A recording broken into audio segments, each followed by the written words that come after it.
the clock is melting slow. Where does it end? Where does it go? The future's past, the past is near. Everywhere and nowhere here.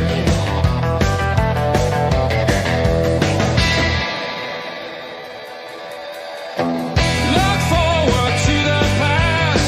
Spin the seconds, make them last. Round and round, no straight line. Time's a loop and it's divine.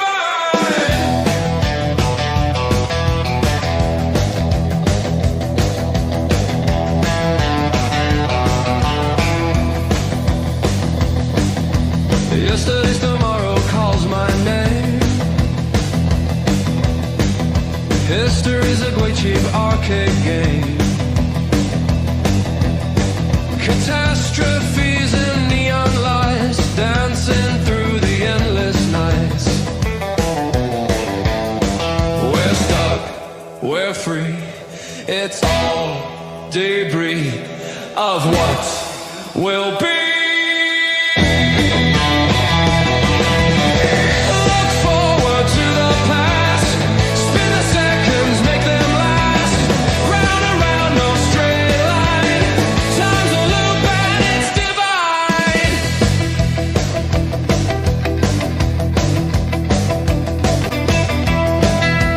Cataclysm cool, we ride the waves. Crown of chaos, but we misbehave. Tick, tick, tock, let's twist and shout. Time's a myth, we'll figure it out. Look forward to the past. Spin the seconds, make them last. Round and round, no straight line. Time's a loop and it's divine. To the light. To the light. Divine.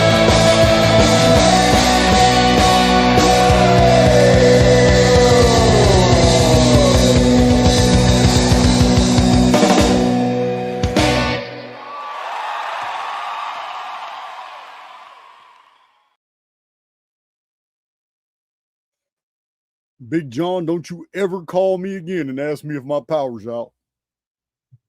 You jinxed the shit out of me. 1 or 2 minutes before 2 o'clock, get a random phone call. Big John ain't called me in, 1 or 2 days. Ain't said nothing. How you doing over there? Everything all right? As soon as I said yes and hung up on it, bam, power goes out. But I knew it was going to happen. I knew it was going to happen. God, it's not random. I've been living on this property for 6 years. I'm not in the city limits. I'm way out in the county, at a good distance out in the county. And every single year when it freezes, they turn our power. Power didn't get knocked out. This is a cycle. They turn our power out so they can export it to other places in Texas. But yeah, Texas provides power for like 17, 18 other states. And my area, Big John's area, they routinely take our power down, and they act like they're working on or servicing stuff, but they don't. It's not. They're rerouting power to other places. Yeah, we live out in the sticks, so it's what they do this every time. They almost killed us in 2001. You remember when I went to the hospital? I was on a breathing machine. Yeah, 11, 12 days in the hospital. Yeah, man, they almost killed us that time. I said, can you imagine? Our infrastructure isn't set up for freezing in Texas. Now I've spent 4 or 5 days now back and forth to Lowe's, Home Depot, Tractor Supply, Northern Tool, and I've been getting everything to winterize my property, protect the gardens, make sure the animals are protected, make sure if the power goes down, I've got 2 different generators. I can switch back and forth. I'm very well prepared. I just wasn't prepared a minute before this video. It takes a minute to switch over, but I'm good. My generator goes about 10 hours. I don't have to mess with it for 10 hours. We got a real good important video today. This is the video that you're going to want to share. Archaix veterans are going to want the video because I've gone through, man, that's another thing. Shit. I'm not going to go to another building to get all my books. I have a whole stack of published books I wanted to hold up to show you guys that this information I'm giving to you is all in these books. It's also spread across 1,030 YouTube videos. I don't have the books because when I went over there to get them is when John called me. And as soon as I got off the phone with him, I was on my way to pick those books up. And then turn around and I got distracted when the power went out and I had to go get some cables out of a tool barn and hook everything together. So I'm doing good, guys. Generator saved my life and I have a backup generator for my generator. So I'm good. But Big John calls this. This is all Big John's fault. So y'all can express your gratitude for this video being late to Big John, who's in the chat right now and needs to feel you. Jinx. So I know a bunch of fellow Texans here feel my pain. I seen Grindle Dark in the chat. Ronnie's in the chat. All right, there's fellow Texans in the chat right here. I know Lacey feels my pain. She goes to work in 21-degree weather all the time. But you know what? You Northwesterners, you like that shit. Well, you must like it. Be out there all the time. I can't take it. I'm a desert guy. I'm a summer guy. I would rather walk around my property barefoot in tidy whities or in my boxer briefs and sweat and be humid and be heat than deal with this cold. Yeah, I would rather be naked than be clothed. That's just who I am. I don't like wearing all this layers of clothes and sweaters and jackets and yeah, screw all that. I'm not trying to hear it. So, last night it got bad. It did get bad, Grindle. When that storm front came in, I was waiting. I have these. I don't know if I have them right here so I can show you. I'm so disorganized right now. Oh yeah, I do. I've got these right here. Android. You've seen these before. Little Android. They are crystal clear. They sound so good. Earbuds. So that's what I listen to at night sometimes. And I could hear that thunder. When the sleet started, it was thunder and lightning and sleet. And it came in. And, you know, I live among widowmakers, so I'm very, I'm listening for things. I don't care about the lightning, don't care about the thunder. I don't care about the wind. I don't care about the sound of the wind and all that. Widowmakers make a very distinct sound right before they fracture. And they're extremely dangerous. And a guy on my property named Danny, about 2 years ago, almost got killed by a widowmaker.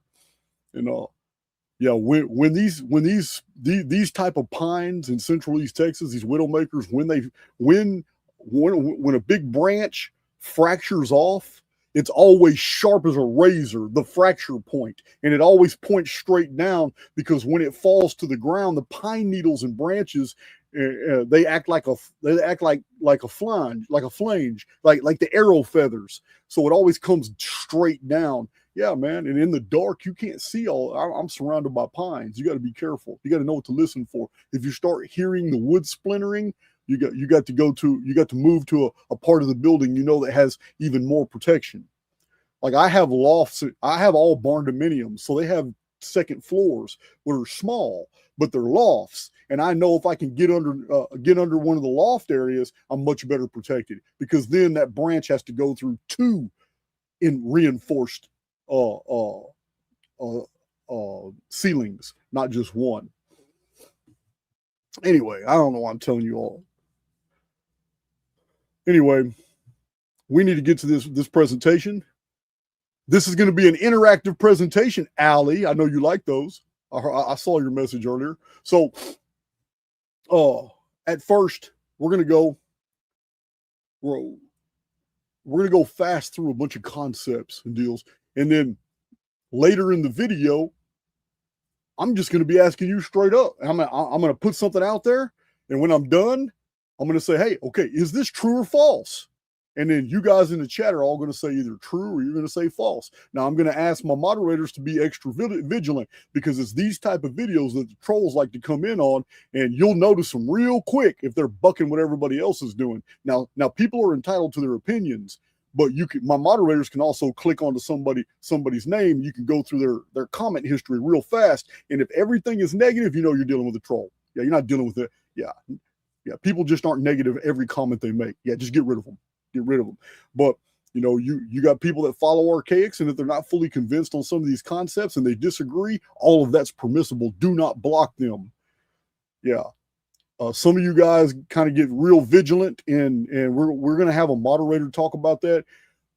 There's been some comments. There's been some people blocked as unnecessary. It was unnecessary. People are entitled to their opinions. I don't really police you guys, but some things have been brought to my attention, and in reviewing them, I'm like, yeah, you know what? I don't care about people talking bad about me. I don't care about you being deal, especially when other comments, when I click onto them, were favorable, and or they were iffy. Like, oh, okay, you know, they might be considering and stuff. But yeah, there's been some recent moderator activity that went overboard. But it's no big deal. It's no big deal because there are no rules. Everything is a matter of discretion. So we just have to put more perimeters on that discretionary power. That's all it is. Yeah, I'm not trying to drive people away. I'm not trying to piss people off. But also at the same time, most of my moderators are equally intelligent enough to know when we're being trolled. So anyway, I know you guys can't hear it because of my microphone, but man, it's such a good sound. I love that sound.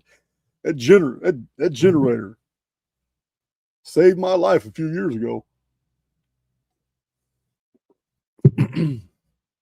Saved my life. So when people go through information overload, they come into contact with too much data, and a lot of it it basically contravenes things that they have accepted to be true. There is a default a lot of people fall back to, and I need to address this right now. We've talked about it in Archaix before, but when people go through this information overload, when they come into contact with information that completely overturns something they accepted to be true, and yet it is so shocking to the conscious that they can't put it into any referable frames of reference of how it can get force fit into the paradigm that they have accepted, this reality, this history, this everything that they have been told about the way the world is. This new information is so shocking to them that they can't fit it in anywhere, but then they can't refute it either, and it creates a problem. Some people shut it out. Some people can compartmentalize. They're very good at just entertaining a concept and then realizing, oh, that's, you know what, I'm just gonna move on, and they do. That's not the right answer. In Archaix, everything must fit. I tell you this all the time. So in the truther community, there's a rising group of individuals that can't deal with the assimilation of new data that overturns the world that made them comfortable. It may not have been a world they liked, but they were comfortable because they believed it. They thought it gave them, they were moored to something of substance. This rising, mounting, growing collective within the truther community, they're all doing the same thing. They're defaulting back to the idea that, well, you know what, nothing is true. All history is fake. This is what they're doing. This is the new movement within the movement. All history is fake. This is, in the last 5 years, this has really risen high in the comment sections, especially when people come into contact with the Archaix data. Over and over and over, this is what I'm hearing from people sharing their emails, sharing their comments, sending me screenshots on social media, saying, hey, man, you know what, man, people won't refute you, Jason. They won't come up and bring all this data. They cherry pick little things, but they leave out the big material you bring to the table. And when I talk to these people, man, in the end, it doesn't even matter. They're just not going to hear it, because instead of removing themselves from a false paradigm, when they come across the Archaix material, they just say, well, you know what, man, all history's fake. They totally throw everything out instead of just processing the new data and what its implications are. So just for an exercise on the interactive nature of this video, has this happened to any of you where you've come into contact or you have seen this evidence online? Just say yes in the chat. Have you come into contact with individuals or seen online this phenomenon unfolding of people switching themselves off? They switch themselves off because the information they can't deal with it. It doesn't comport with everything that they've ever come across. So they default to, you know what, man, all history's fake. Or who cares, man? Nothing's true. But you cared before you heard that new information. You gave a damn before the new information shocked your conscience. You cared. And then all of a sudden you don't care because the new information is so compelling. It is so well documented. You can't do anything with it but accept it to be true, or at least accept it as overturning everything you've been taught was true. How many of you have come into contact with this? Also, I've seen it everywhere. So, but there's an argument against that. There's an argument that you can use that I've used in the past, and it's very compelling. It is simple logic. This is what Archaix is based off of. Data points that form data sets, logic trains. This is how we put together everything in Archaix. The world today is not used to logic, especially when it comes to historical antiquities. They don't want to be told that almost everything we know of today existed in the ancient world. And that when we deal with ancient populations, we're dealing with people that loved, that hated, that were envious and jealous of each other. Some of them were geniuses and brilliant poets. Some of them were empaths. We are dealing with the human experience, which never changes. It doesn't matter if it's Etruscan, if it's Sumerian. It doesn't matter if it's Latvian. If we're talking about ancient Hungarian people, it doesn't matter if we're talking about the culture of the Magyars. It doesn't matter if we're talking about the Olmec, the Zapotec. Wherever we find the human family, we find us. The exact same emotional, intellectual, spiritual, and artistic people that are alive today, alive and well in my chat, are the same souls that lived in all those geographical places and all those different periods of time. No matter the changes that come from all the resets and all the punctuated timelines, all the cross-calendrical parallels, all the rise and fall of empires, new variations of the species, different types of human races that appear in the construct, it doesn't even matter, because in the end, Europeans, Africans, Asians are no different than the Anuna of ancient Sumer. What do we know? What do we know about the ancient Sumerian people? Well, they venerated the Anunnaki. What do they say about the Anunnaki? They loved, they were jealous, they were envious. They did bold acts, they did cowardly, dastardly acts. They did everything humans did because they were human. Hell, they were even bearded. Imagine that, believing in gods that look just like us. It's crazy. So this idea that nothing is true, that all history is fake, it's so easy to see through it. So we live in a world of axioms. We've talked about this in Archaix. Self-evident truths. Everybody needs oxygen to survive. True or false? You need air to breathe, or a person will suffocate. If you throw something up, it's going to come down. True or false? All humans need water to survive. Dehydration leads to serious health consequences and death. True or false? Every person requires sleep. Prolonged sleep deprivation causes physical and mental breakdown. True or false? It's going to be true for everybody. It's not only true for everybody existing today, it's true for every single human that's existed in every prior epoch. That means these are axiomatic. That means there are things in the construct that are true and there are things that are false. Everyone's avatar ages over time. No one remains the same age permanently. Now, in constructual programming, that's true. But as immortal beings, it's not true. So humans cannot survive extreme temperatures without protection. Look, it's in the 20s today. Yeah, we need protection. My protection is a generator that keeps this building warm, keeps all my electrical going. It's true for everyone. Humans cannot live without a functioning heart. Just can't happen. And, any troll out there wants to split hairs and say, oh, that's not true. We can hook that human up to a machine that'll pump it. Well, the machine's doing the same thing the heart would have done. So if you're not sick, you're healthy. If you're not hungry, you're content. If you're not moving, you're still. These are all axiomatic.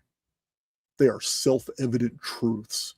The very fact that we can identify just one truth in the construct that is applicable to everyone, then that means there's an abundance of truths that are applicable to everyone. And if we live in a world of truth and error, then that means there's going to be many things that we can discover that are accurate, and there's going to be a lot more that we can discover that are inaccurate. It's just pure logic. If you're knowledgeable, you're not ignorant. It's axiomatic. So this is absolute proof that your reality and my reality is the same reality, and it is structured. The construct and the phenomena in the construct and how we interact with the environment is structured. It is axiomatic. It is ordered, and there are many things that are true and discoverable. So that all these modern claims that nothing is true and all history is fake is pure poppycock. Don't accept it. You now have your argument, and it's going to shut anybody down because it's pure logic and it's very simple. Most things that are the deepest truths are always going to be very simple.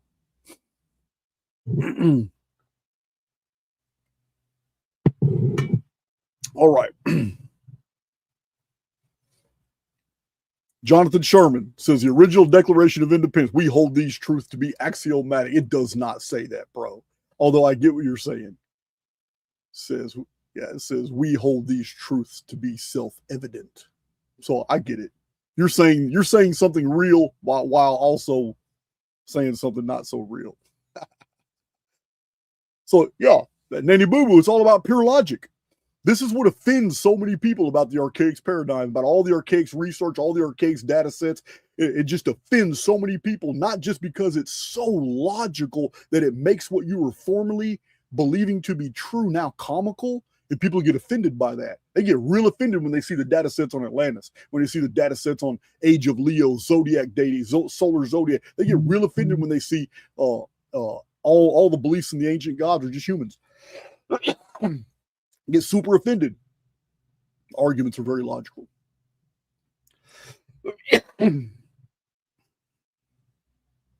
So,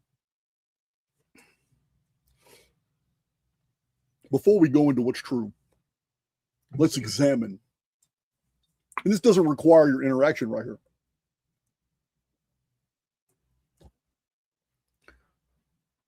You can hear them squirrels. I take care of my squirrels. I threw a bunch of bird feed and squirrel feed up there today.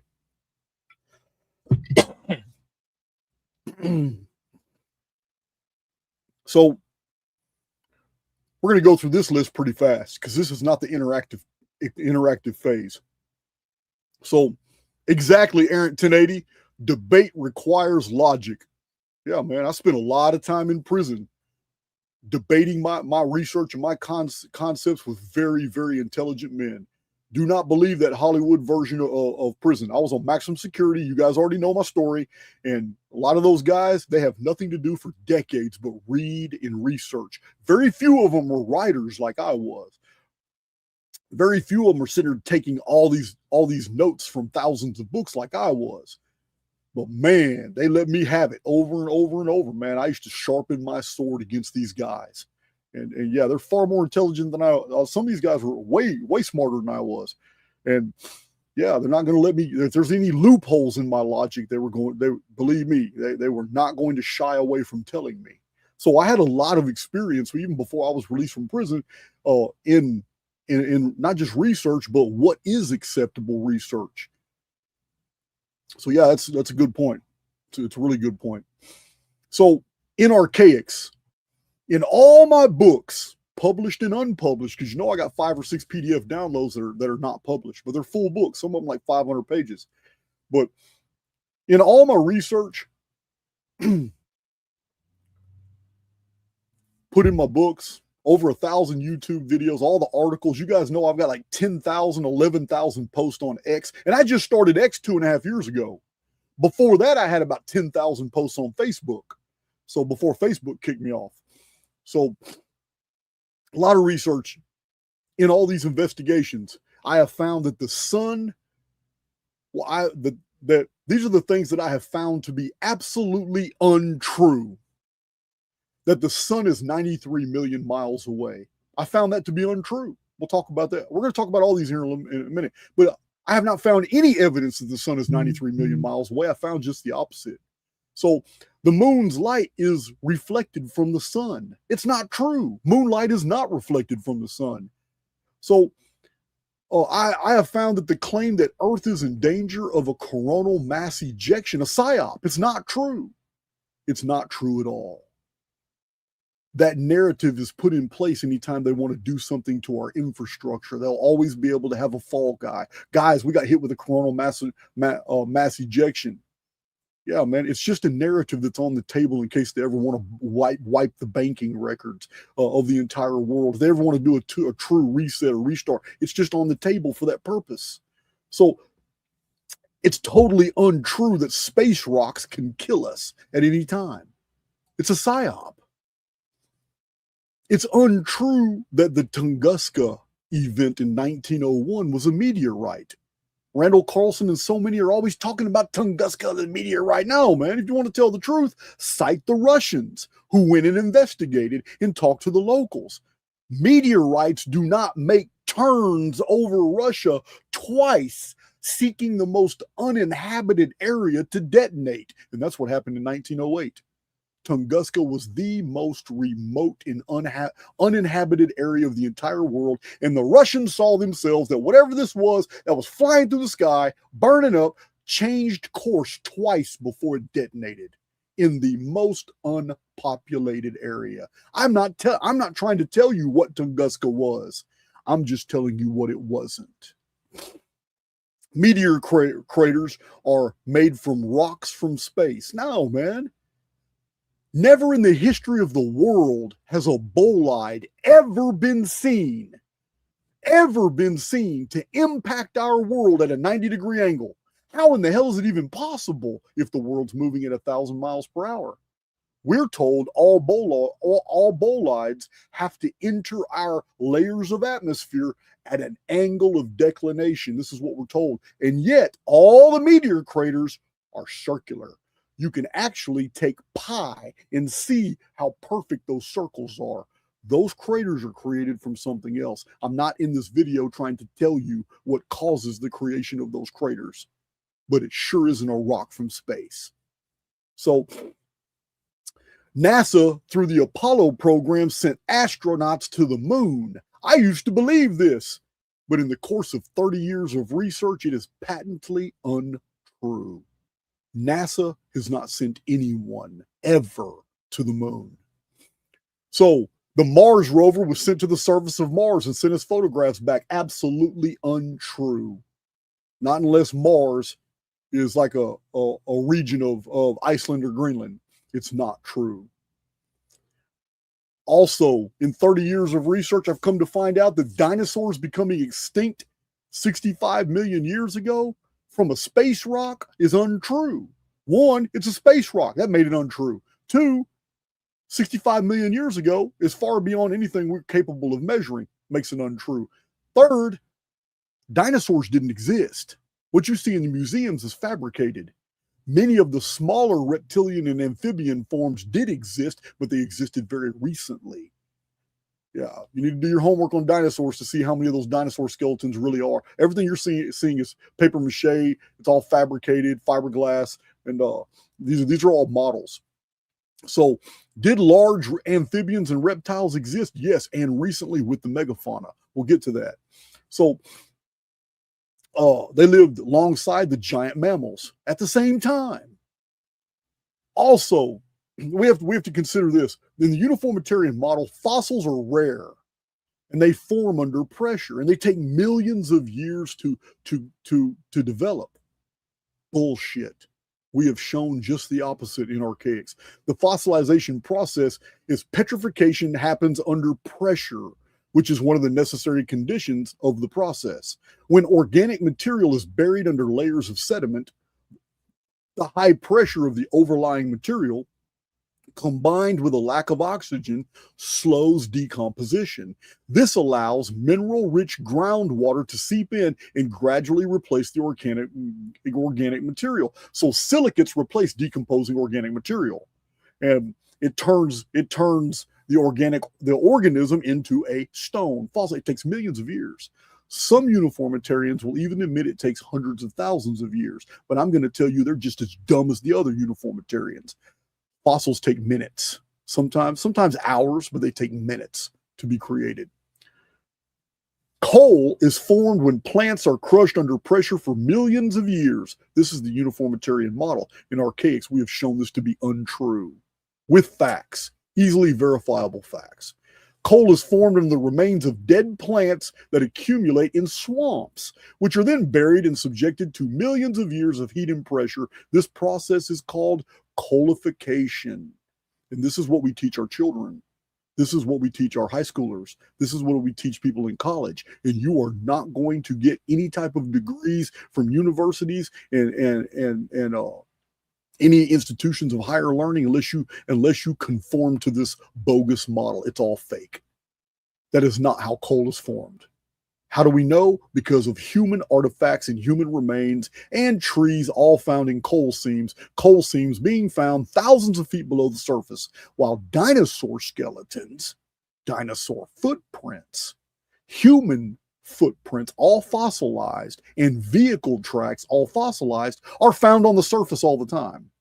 But human artifacts and human remains are found thousands of feet below the surface.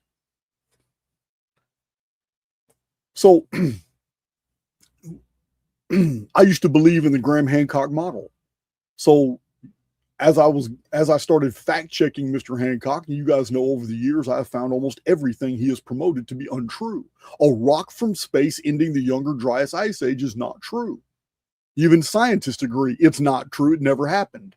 So 500-year-old maps of ice-free Antarctica prove civilization in the Ice Age 12,000 years ago. So Graham Hancock and his thousands of followers on social media, I'm talking about those who produce content, and hundreds of authors who have produced books and articles that follow this model, are all believing in some BS. 500-year-old maps of ice-free Antarctica, like the Bosch map, the Zeno Brothers maps, the Piriri, there's several of them. I can't name them all. But there's like 5 different maps that all show ice-free Antarctica. These are not evidence that a civilization existed in the Ice Age. This is evidence that we're in an Ice Age now, and that these maps are very recent and not copies ad nauseum going back to the Ice Age. We don't even have stone tablets that go back to the Ice Age. Why would we have paper maps? Doesn't even make sense. It's dumb. I can logically say that Graham Hancock has published one of the stupidest, moronic pieces of information this world has ever known. When you process it and fully think it out, it's like it's absolutely dumb. Either the man believes you're an idiot, or he may just be one. So let's see. So the Great Flood of Noah dates to the Younger Dryas period of 9,600 years BC. We found this to be untrue. We have found this to be untrue. I got backup batteries in here too. I don't know what they're doing. They're doing their own things. So that Atlantis is dated at 9,600 BC, we have found this to be absolutely untrue. And these are what are promoted in the field. That the Great Pyramid of Egypt and the Sphinx is even dated to the Ice Age is untrue. There's no evidence for this whatsoever. That the Archaix structure in the Sahara is the remains of Atlantis. We found that to be absolutely untrue. Scientists have found that to be untrue. And the one uniformitarian that I can't even believe disagrees with that is Randall Carlson. Imagine that. Randall Carlson actually understands that the Archaix structure could not possibly be Atlantis. Wow. He actually got something right. So we have we have found that Antarctica has been buried in the ice since the Ice Age, circa 10,000, 12,000 BC, to be untrue. It's not true. It has not been buried.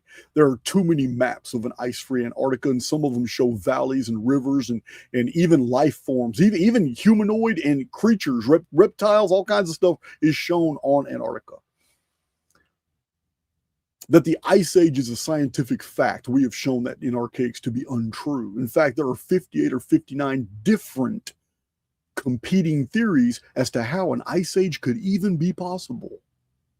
So, relative dating methods like carbon-14 and potassium argon, these, we have found these to be untrue, and not only have we provided, but we're going to provide way more examples of these ridiculous methods being used on modern materials and producing very ancient dates. Yeah, when the scientists were fooled, I have some excellent examples of when scientists were told something was a certain age, and then they were given the deposit, and then they tried to make the dates conform to the age they were told when it was actually only 80 years old.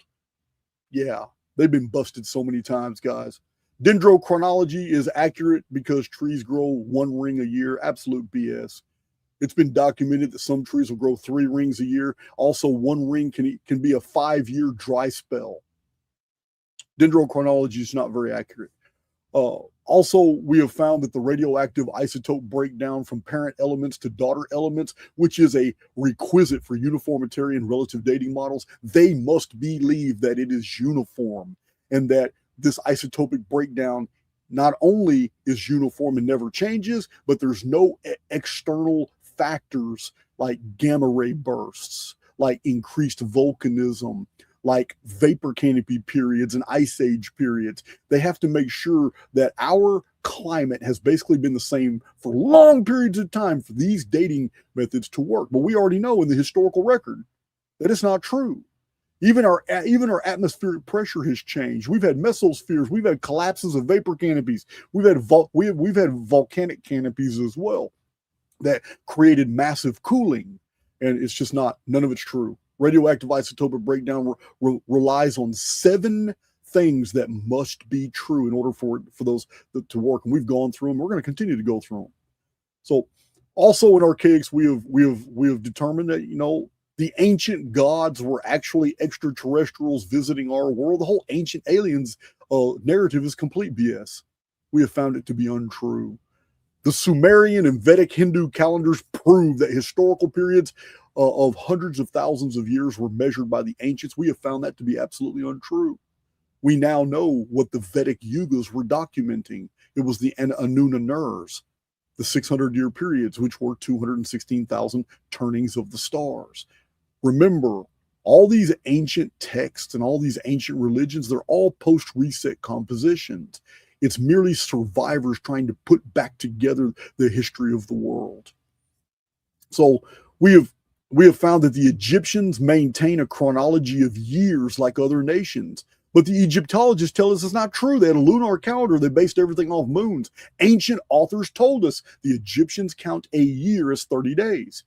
Only by counting the Egyptian chronographical statements of 35,000 years, of 15,700 years, like Graham Hancock does, you can push in Egypt way back before even Egyptologists do.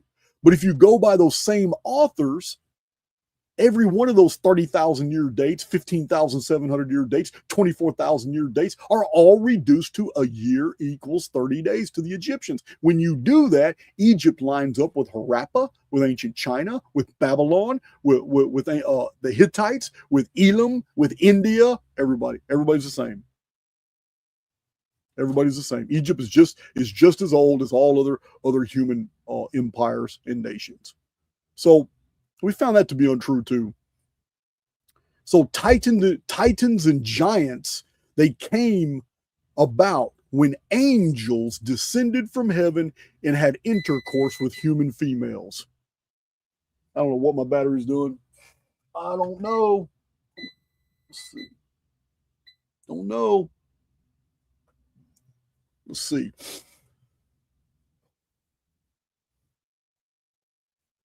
Where was I? Okay, Titans and giants came about when angels descended from heaven had intercourse with human females. We have found that to be untrue. It is a Jewish myth. There is nowhere else in the world this story is known outside of Jewish contexts. There were humans. There were humans of a technological advanced provenance, and the daughters of men were local Neolithic females. They in the Book of Enoch very perfectly describes it. They traded technology and knowledge for human females. So ancient civilizations before 700 BC knew of an age of Leo. Absolutely untrue. I just recently did a video about that, showing the research of a man who spent 40 years studying the zodiac and provided his PhD thesis on the matter. No civilizations knew of an age of Leo before 700 BC. Ancient civilizations before 700 BC used the solar zodiac to date monuments and events. Absolutely untrue. But this is the premise of Graham Hancock's research. The Jewish calendar is ancient. We found this to be untrue. It's not even 450 years old. Imagine that. The Great Wall of China is Chinese. Oh, Jason, you racist. Well, we have found it's not Chinese. The Chinese may have built it, but they did it all in Roman stadia, Roman miles, Roman feet. It was the Amazon of the ancient world. And I will give credit to Martin Leakey and to Max Egan for help on this, uncovering this more and more data proving this theory to be correct. So the Jesus of the four Gospels was not a historical figure portrayed in the New Testament. It doesn't mean that the Jesus of the Gospels doesn't have other associations in the ancient world from which the story, gained prominence. But we're told that the four Gospels, that story unfolded from 1 AD to 33 AD. This is the story that's accepted around the world for the life of Jesus. This story is told in Matthew, Mark, Luke, and John. I am telling you it was a literary masterpiece. However, there is evidence, and strong evidence, that the Jesus type is a borrowing, like Ralph Ellis tells us, a lot of that came from the king of Edessa. Other ancient writers say a lot of it came from Apollonius of Tyana. There was a mixture of who the actual miracle worker really was. So also, the Gospel of Marcion had its contribution to the narrative as well. But in the end, we're dealing with a literary masterpiece, not literary history. Now, the Shroud of Turin is the shroud of Jesus from the gospel account. We have found that to be untrue. Analyzing the historical and scientific data in Archaix, I have one video. There's only one video necessary. I have one video that goes through it. It's evidently a shroud from a Norman knight who was returned after he died on a Muslim battlefield in the Crusades. It's a Norman knight. It's not Jesus. So we are presently in Satan's little season. Another ridiculous theory. I just did a video 2 days ago showing that can't be true. There's nowhere to fit 1,000-year millennial reign in the camp of the saints. There's nowhere to fit it anywhere in the historical record. I just went through over 1,000 years of history just 2 days ago on YouTube showing you that theory can't be true. I also have an independent video where if you're interested in watching it on Satan's little season. So there was a reset in the 1800s. I had released 2 videos on that because it's just not true. Now, I haven't fully gone through the 1700s to determine that there was, but I don't believe there was one in the 1700s either. I believe we're looking back to the 1600s. The 16 or 1500s are where we're going to find a huge reset. But anyway, time is a linear projection from past to future. That's not true. Time is cyclical. The world is a soul trap. I do not hold to that model at all. The world is only a soul trap to those who regard the world as a soul trap. So it becomes a self-fulfilling prophecy. Because you are an immortal being passing through this experience, this experience reflects back on you the very things that you broadcast into it. If you're broadcasting into this experience that it is a soul trap, then it becomes one for you. That's why it's such a dangerous teaching. All right, so we are 45 minutes into this madness. 45 minutes into this madness. So, hear me out. Hear me out. Process what I'm saying before you say true or false. Don't say true or false until I ask you to. I'm going to first cover some topics. This is 30 something years of research spread throughout many books and over 1,000 videos. But in Archaix, what I have found to be true, what I have accepted to be true myself, and what I teach others must be the truth. And I don't do so lightly. You guys know I'm into overkill. I don't like to just show material. I like to be able to cut off any possible arguments. So the entire sky is a programmed stellosphere, like an illusion.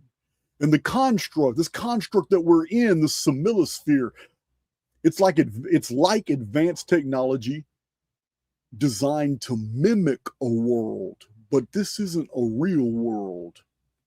And the sun itself, within this construct, I'm talking about all things in the sky, the sun exhibits traits of a local phenomenon programmed to appear distant. But all the historical citations that I've shows it's local. It has to be local in order to have done everything that's recorded in the historical record that it did, or the world would have been torn apart. So the stellosphere, when you go up at night and you look at the night sky, the stellosphere is a visual field of starry canopy above, arranged as a multi-tiered hologram, a projection of luminaries hiding the true objects above our biosphere. I'm saying that the sky is holographic. And there's like machinery up there. There are things that cause phenomena. There's all kinds of things that do induce things that happen in the world of experience, but they're hidden from our sight. The lunar wave. This observed phenomena demonstrates the holographic properties of Luna. However, the wave actually crosses the entire sky. I think Crow 77 is talking about that too now. He's the one that told us about the lunar wave. I believe he's now switched his opinion that it's the entire sky, like a holographic rebooting.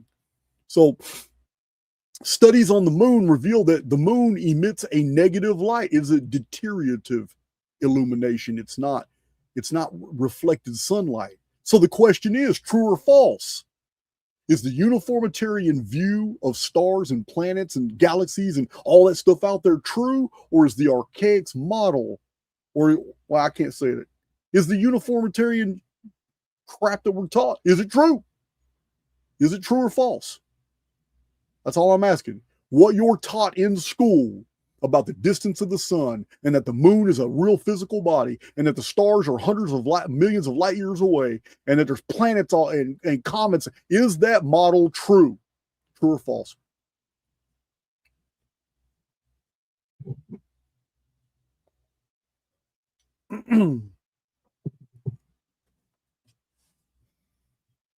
Got a pretty sharp crowd here.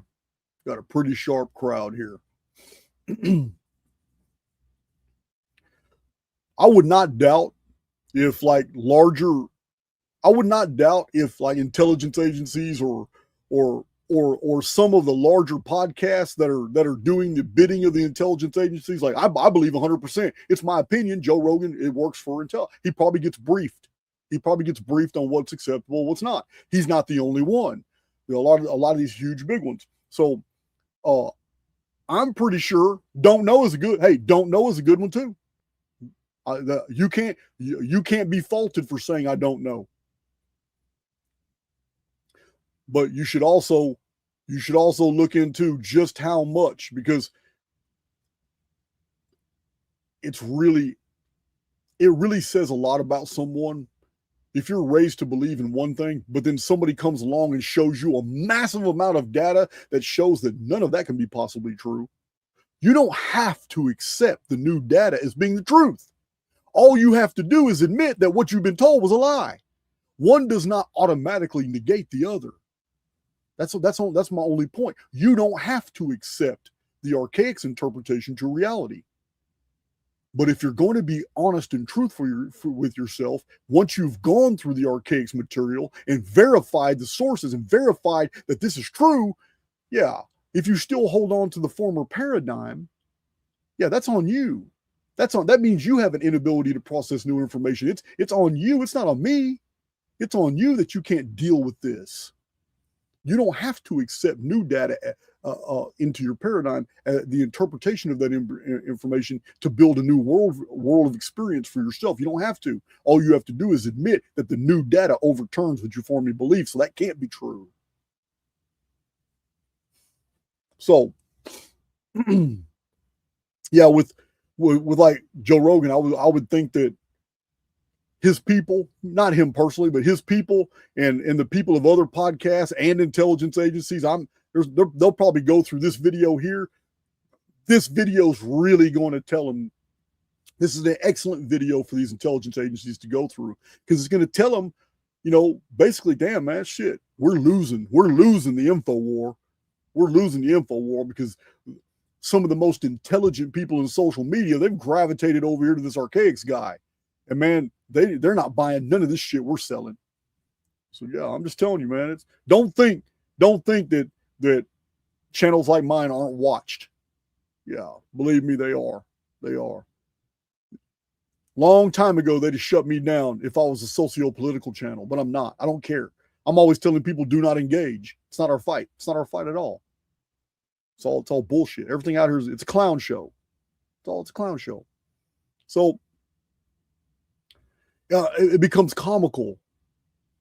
Once you realize everything, all these mysteries in the ancient world, and even in our lifetime, even recently with the whole Fatima deal, 1917, with the sun moving all crazy, it becomes comical. It's like, man, how did I ever even believe that the sun that moves so fast across the sky is 93 million miles away? How did I ever even come to believe that I live on this rock that's spinning 1,000 miles an hour?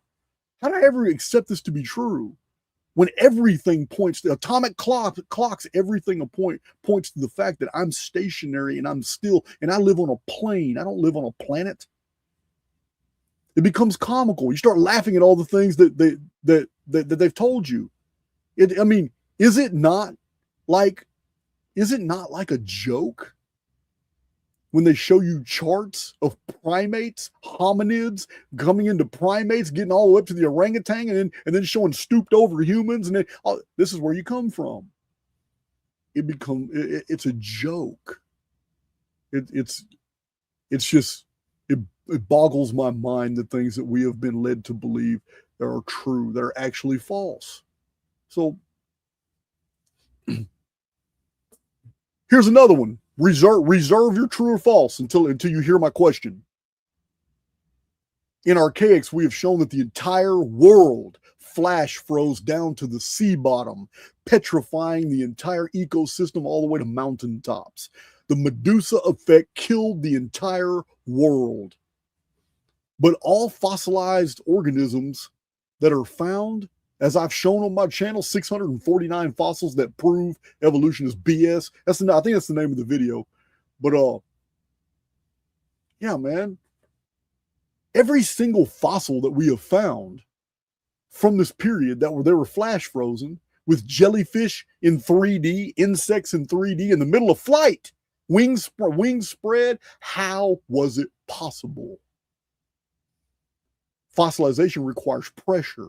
These fossils, with their delicate butterfly wings, dragonfly wings, bees' antenna, the hairs on bumblebees, everything perfectly turned to stone. Not smashed up like you've been told, but 3D fossils. They've all been found alive in our backyards. The whole video I showed, all those creatures are still alive today. Unchanged. And this was supposed to have happened 65 to 40 million years ago. Unchanged, no evolutionary development at all. This is evidence of a construct that got switched off. Not a pole shift, because even a pole shift, even a magnetic reversal, if the model is correct, even a magnet wouldn't have flash frozen fish in the middle of swallowing fish, animals in the middle of fighting, female creatures on the ocean bottom giving birth, creatures, toads laying eggs. Yeah, we have all these fossils, as if life was continuing just fine, then it just shut off. These creatures aren't in states of agony. The hackles on their head when they're fighting each other are perfectly preserved. Mammals and reptiles fighting each other, preserved in the fossil record. This is what we've shown in Archaix.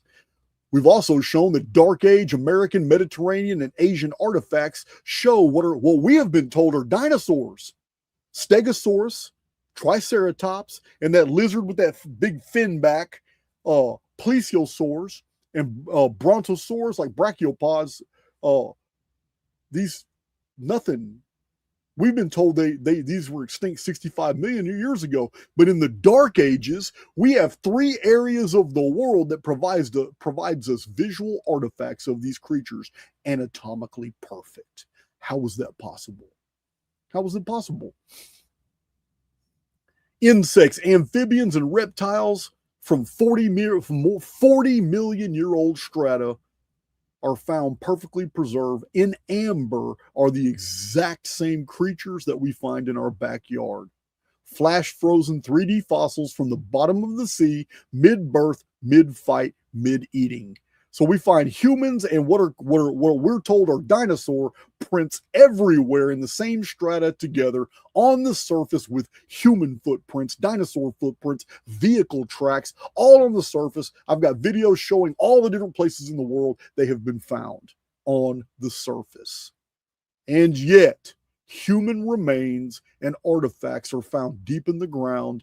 Dinosaur tracks, human tracks, vehicle tracks, and dinosaur skeletons are found on the surface. Humans deep under the ground, human artifacts in coal seams, thousands of feet below the surface.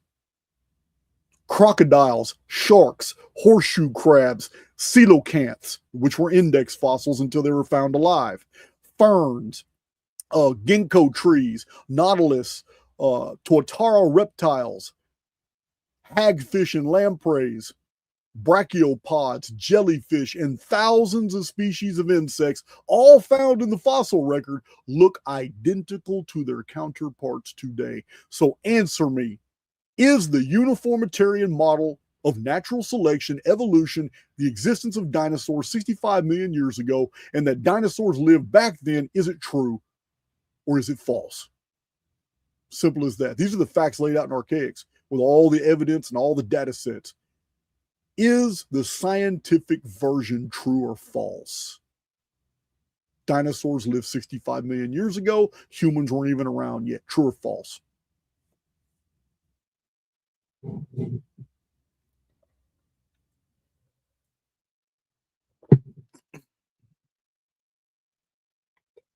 It is a fairy tale.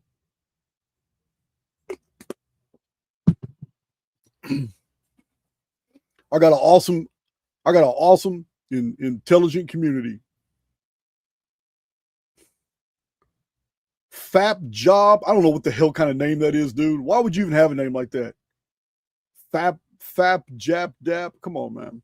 Yeah, we covered Velikovsky many times in Archaix, and we're not done. Matter of fact, I have a video coming up real quick that's going to cite a lot of Velikovsky. We'll be covering the year 713 BC. I'm going to dedicate that video to Marty Leeds of Gnostic Academy, since he's not a believer, since he wants to opine about things he knows nothing about. I'm going to dedicate that video to him. Let's see. Smithsonian does love to hide the truth, but Smithsonian in 1902 was taken over as an intelligence. It was an arm of the intelligence community from 1902 on. Just like the Giza Plateau under Gaston Maspero. Also, it wasn't just archaeology no more. It was taken over by intelligence community. All right, let's move on to the next one. This is one of the hallmarks of the Archaix research. Those who are new to my research and my channel, and it goes back some decades. Before I was on YouTube, I broke out on YouTube 6 years ago. I didn't get popular until about 3.5 years ago. Nowhere in the world could you find the Phoenix phenomenon data. I was the one that broke this out, and it is one of the staples of the Archaix research. So before you say true or false, hear it out. In Archaix, we have shown an overwhelming amount of chronological and historical and archaeological data on the Phoenix phenomenon, which introduces edits, resets, it adds to, and it removes materials from our world. The Phoenix phenomenon is a part of the fine structure constant. The Phoenix chronology is demonstrable for 59 centuries on a 138-year timeline. May 2040 is the next Phoenix visitation. It's actually May 2039 to May 2040. That's the Phoenix year, May to May. Year one of the pre-flood world was 3895 BC. This was the Genesis Adam and Eve reset. It is what the CIA calls a total world systemic destruction. The Adam and Eve reset. This was a declassified Con Thomas book, but they're also gaslighting you, trying to push it into the Younger Dryas period. Total lie.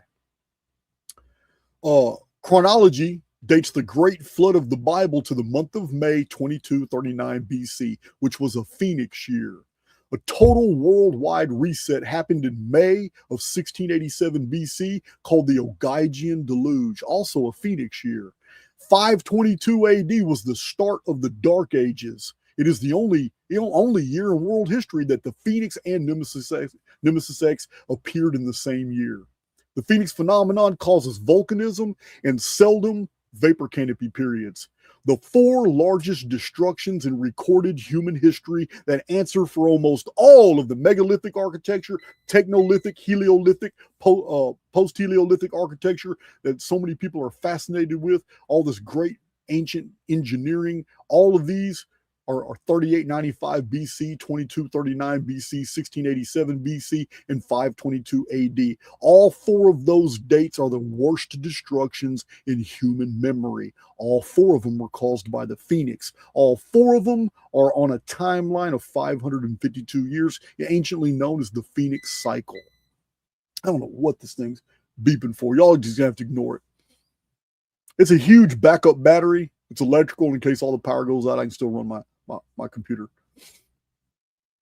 Let's see. The Great Pyramid is measured out in Phoenix numbers in its rectilinear measurements, showing the number 138 in all of its multiples was a major message of the interior geometry of the Great Pyramid in Giza. I wish that thing would shut up.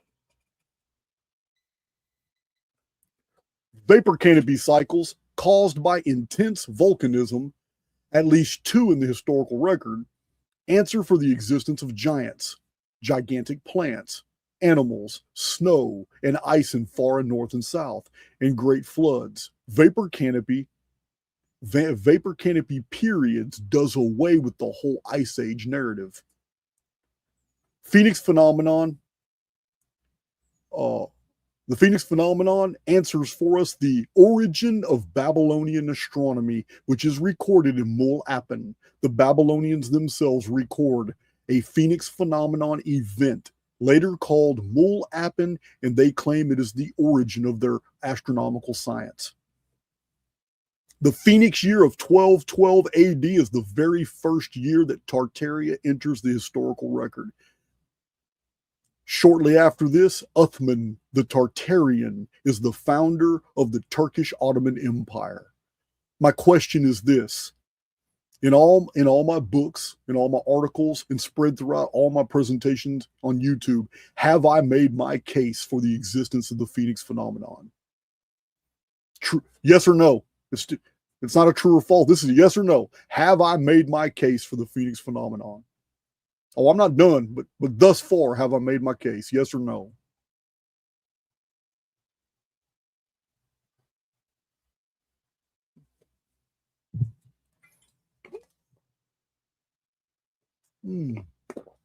Oh, third space. Thank you. I seen somebody else donate a little something. I appreciate that too. I appreciate it, or Big John will appreciate it. One of us. All right, now. Thank you, guys. That means a lot. It really does. It fuels me to continue on with releasing more and more data.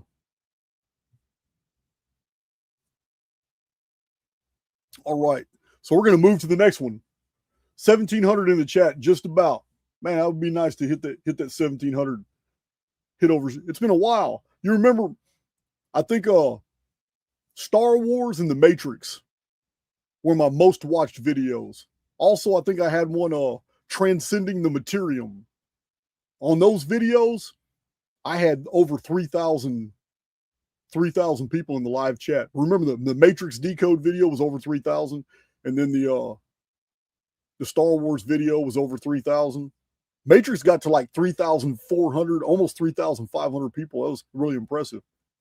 But as a matter of fact, it's such a good video. Would one of my moderators post the link to the Matrix Decode? Appreciate that. So let's move on to the next one. Thank you guys for your support. Thank you for hey, that means a lot, man. When I go back through the chat, I'm gonna look at all this. It means a lot, man, because the whole Phoenix, it's such a mind F. When you process all this information, you see it all. And it's so. Yeah, I'm competing against the NFL playoffs. You're right, man. Thank you, Citadel Daniel. It's a really good point. It's a really good point. A lot of people will watch this video later for sure. All right, let's move on to the next one. Thank you, Pete Kane. Clay's Pigeon, appreciate it. Yeah, that's all. I do appreciate that type of positive feedback, because this is a lot of work. I make it look easy, but it is a lot of work. It's processing all this information, collating it, getting it all in a format that can be presented to you. So, as a matter of fact, I'm telling you, I'm letting you, my community know this right now. There isn't a book that I have now. They were all written 20 years ago, 15 years ago, 10 years ago. There isn't a book I have right now on the Phoenix and Nemesis X that is written that actually conveys the full extent of what we're dealing with. Yeah, When the Sun Darkens was my first initial Phoenix material. Nostradamus and the Planets of Apocalypse was additional material. I added a lot more in Shocking Secrets of Antiquity.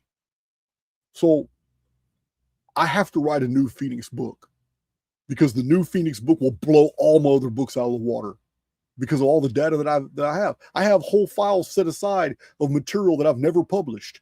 It's just material that I've said over in my videos. And sometimes y'all get shocked, like, whoa, we didn't know that. But I got a whole file on that. I got stuff for Archaix Academy. Yeah, Archaix Academy is going deep on a lot of stuff, man. I got so much stuff in the academy. Oh, by the way, announcement.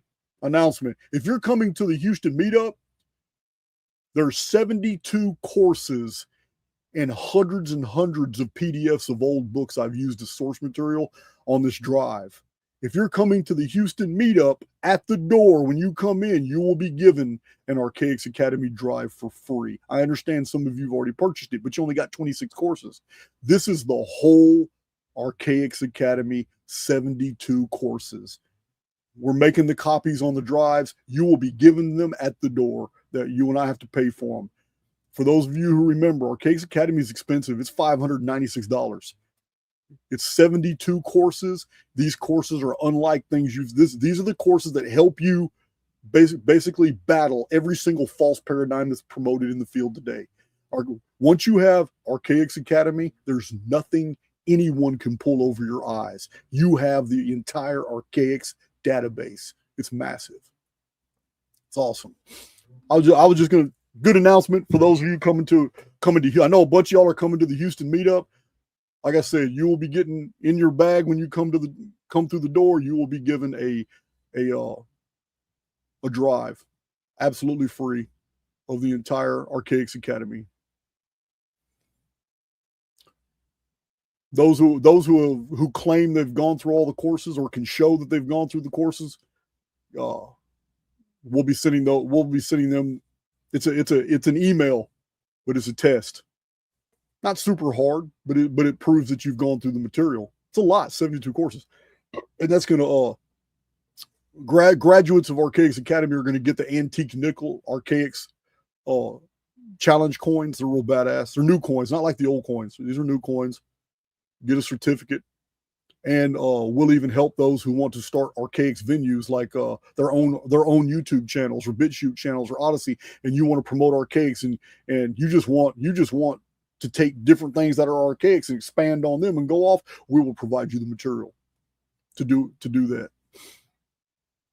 And you know, I mean, Archaix is huge. So if you're starting a YouTube channel promoting Archaix materials, and it's nothing for me to promote you. So yeah, it's much better if you it would be much better for you because of the ability for Archaix to promote things to such a wide audience now. Anyway, here's the next section. So in Archaix, we have found these things to be true, that the Nemesis X object maintains 58 centuries of chronology, recorded visitations every 792 years. But it's it's not like the Phoenix, where it has 1 year point of contact with our own plane. Nemesis X has a 60-year overlay that was known in ancient times. And it's during the 60 years of contact with Nemesis X that all kinds of really weird things happen in our world. For 732 years, which is a long period of time, but for 732 years, Nemesis X object is gone. But for 60 years, making it a total periodicity of 792 years. That 60-year overlap is the origin of ancient calendrical systems that were all based off multiples of 60, sexagesimal system. The proximity of Nemesis X object will move our world from its place, meaning it changes the calendar, meaning it literally shifts the stellosphere.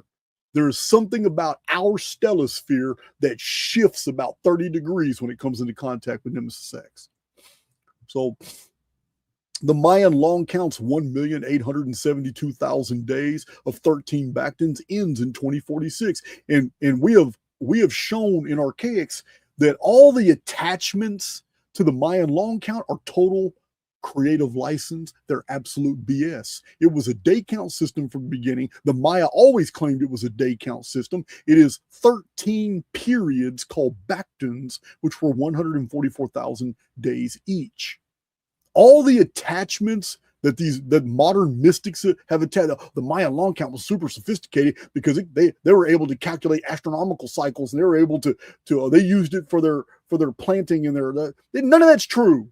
None of it is true. There is nothing about the Mayan long count system that can be used to plot any astronomical cycles whatsoever. It was a day count diurnal system, and it was a countdown of 1,872,000 days spread across 13 Bactans of 144,000 days each that started in 3113 BC, according to modern scholarship.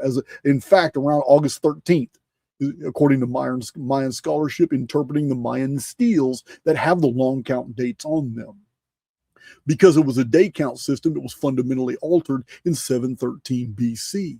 So the 1,872,000 days never ended in 2012, as I showed in a book published before 2012 and 2011.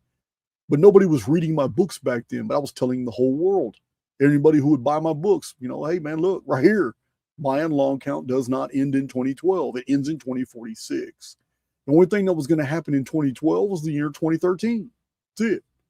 So Nemesis X object returns in the year 2046. That's the end date for the Mayan long count. The Phoenix and Nemesis X are not planets. I'm going to repeat that. Phoenix and Nemesis X are not planets.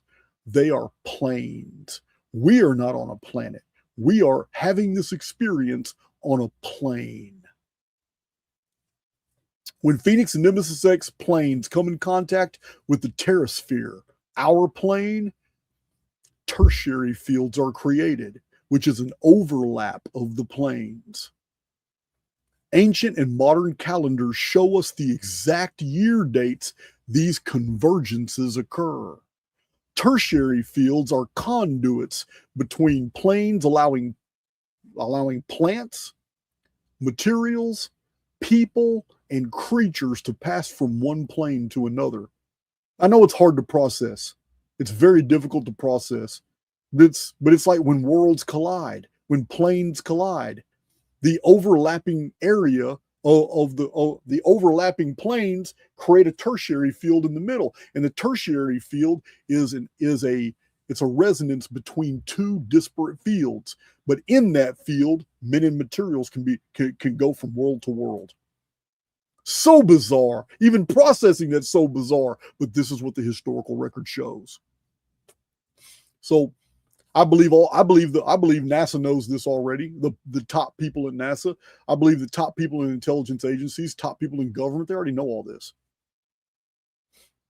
It's the only reason why they have all these psyops like NASA and like CERN. These are CERN and NASA. These are psyops. Space Force, it's all psyop. It's to promote the exact opposite of the truth. So tertiary fields are conduits between planes, allowing men and materials, flora and fauna to pass through. So tertiary field contact is what explains the historical record of mass disappearances, sudden appearances of civilizations, the fossil record, disappearance of species, and appearance of new life forms. The Phoenix tertiary field brings red dust, red mud, red dirt to our plane. The Nemesis X tertiary field brings seeds, pods, cocoons, eggs, larvae of insects, amphibians, reptiles, and avians to our plane.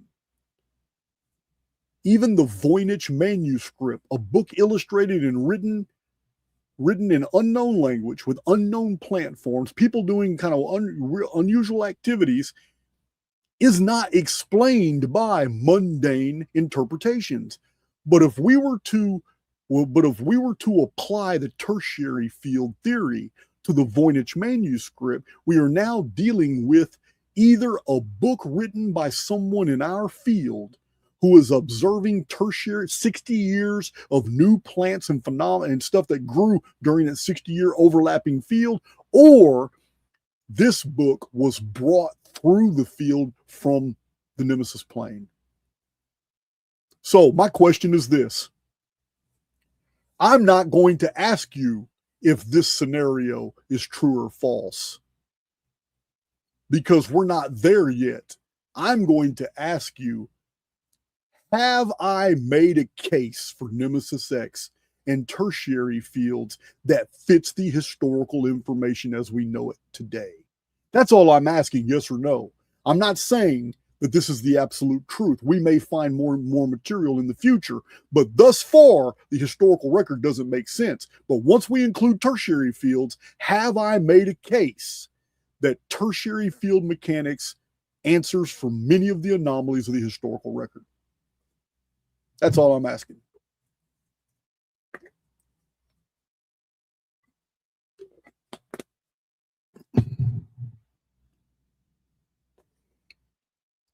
By saying yes, you're basically admitting that tertiary field research is something that we need to continue to go deeper in to find out everything we can. That's basically what you're doing. That you agree that there's something to it. And so that's it.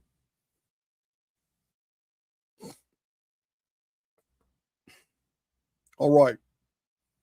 We're going to move on to the next one. This is a real sensitive topic with a lot of people.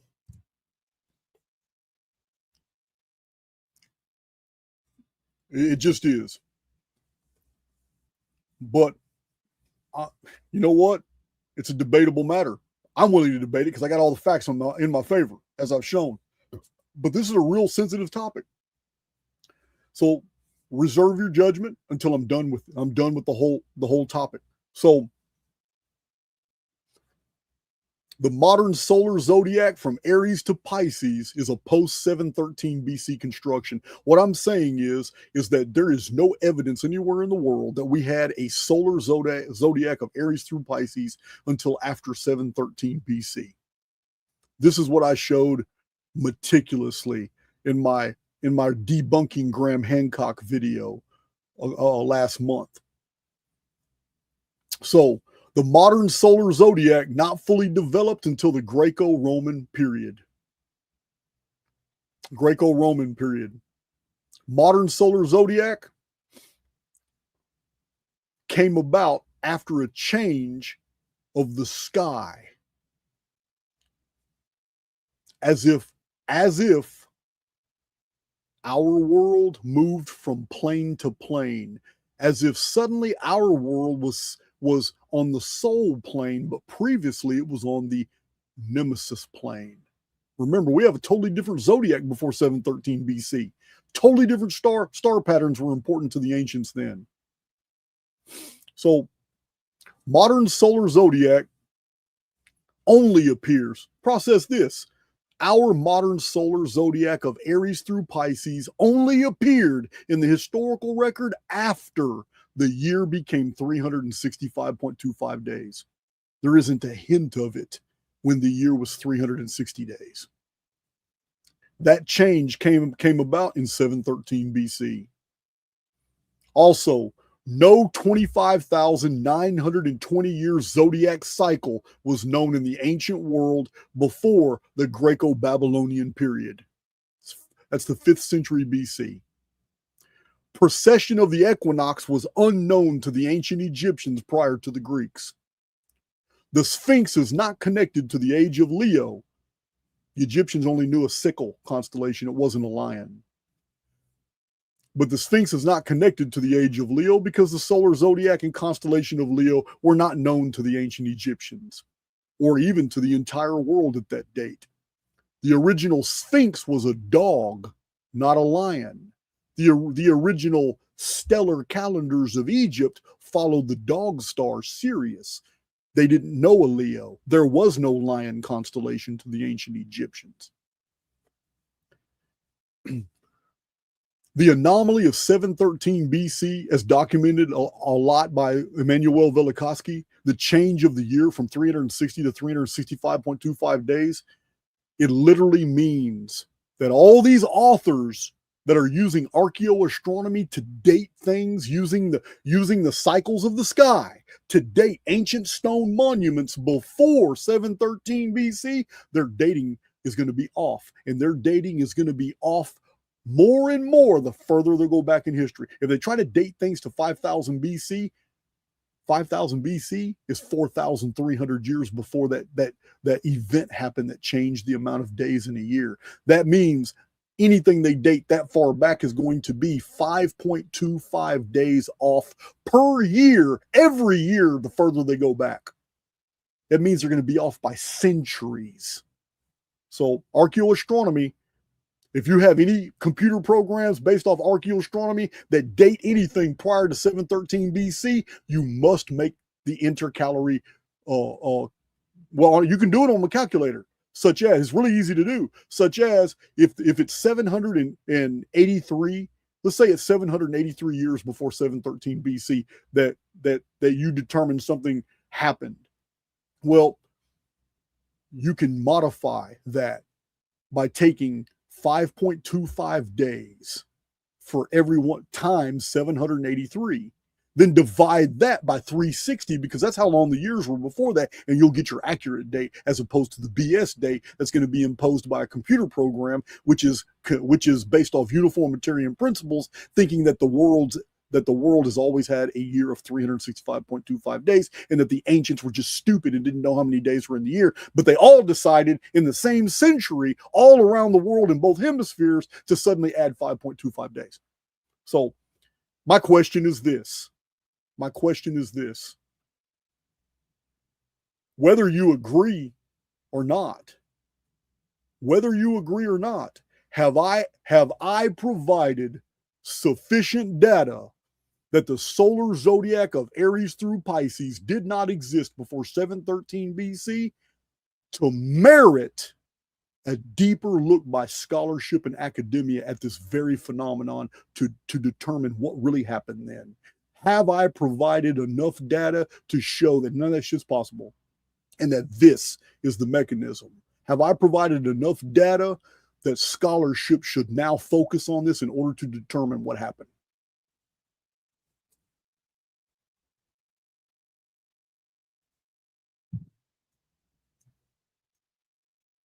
Well, I got some people awakened in this chat.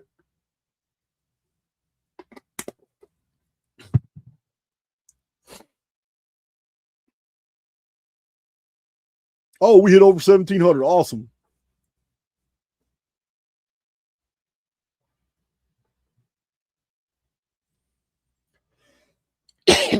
Okay, we're gonna move to the next one. We'll move to the next one.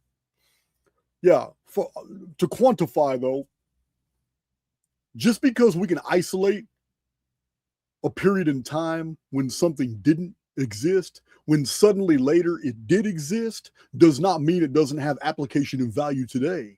I am not denigrating astrology. I have already been shown more than enough data that astrologers can use astrological information for predictive value. That means it does have substance. I equally understand that we're talking about changes in the stellosphere. So if the stellosphere is pure programming, because I'm a simulationist, if that's pure programming, then there's no way that I can deny that astrology today, solar or lunar or just pure stellar or horoscopic, it doesn't matter what the prediction model is, what is being used in the sky. I can agree that these prediction models can have value. Doesn't change anything. All the Archaix data shows is when the paradigm shifted, when something so significant happened that the entire world was on board with the change. That's all I'm showing. People think it's a personal attack against all their stuff. It's not. It's not. I used to be real critical of a lot of things. I'm not so critical now because the whole tertiary field dynamics phenomenon has opened my mind up to understanding. I'm like, there could be a lot more going on here than I formerly understood. Doesn't change. My growth and me taking on new data to modify my opinions about pre-existing models, none of that affects the chronology. I've never had to change a single year date in my chronicon. And my chronicon's huge. I've never had to change any of the dates because none of the new discoveries change when things occur. It changes how we interpret what happened as opposed to the BS we've been taught. That's all it does. So, all right.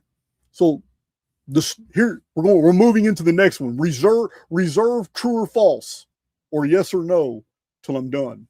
So throughout the years in the Archaix research, we found that the story of Jesus was originally a literary masterpiece.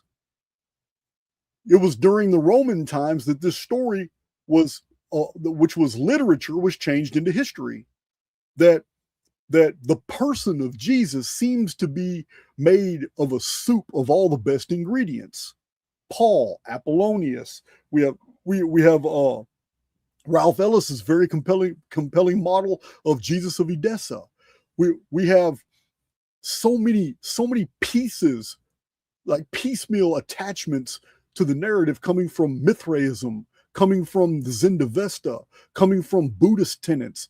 It's really quite compelling, but it still shows that the Jesus of Matthew, Mark, Luke, and John, who existed from 1 AD to 33 AD and flew up into heaven after he was resurrected from the dead and walked on water and did all these things, isn't true. It's not true. It's a soup made of all the best ingredients. It was literary, based off pieces of history. Apologetics is the church's damage control against people learning the truth of its falsity.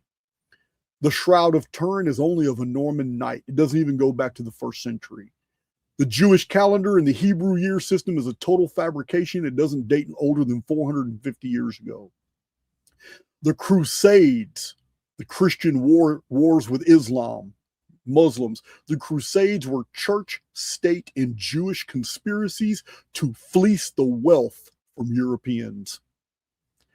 The Prester John story during the Crusades was to renew Crusader interest because Europeans were beat up. They were getting tired of hearing about their kinfolk going to Muslim battlefields to die, and then back here stateside, the church and state would conspire against the wives and the widows and end up getting their cattle, getting their estates, and the Jewish moneylenders who had given them the money for their armor, for their retainers, for the men that went with them, their horses, all their provision. The Jewish moneylenders would then get all their wealth, get to take all their cattle, get to put their widow out on the streets. A lot of the widows end up in nunneries. You already know what the nunneries were. Yeah, the Prester John story was a psyop, probably written by somebody Jewish, and had all these Christians on fire. Like, oh man, we have a Christian emperor of India, and he's going to come. If we can just get enough of us together, and we can do another Crusader push, Prester John's going to bring his Christian army from India and do a pincher move against the imams and all that stuff. And it was all psyop. It was just to fleece more property, more cattle, and more wealth from Europeans. It was all complete BS. This is the history of Christianity. Controllers are pushing for a Christian Islamic war that will also destroy Zionism. That's today. Our controllers are pushing for a Christian Islamic war.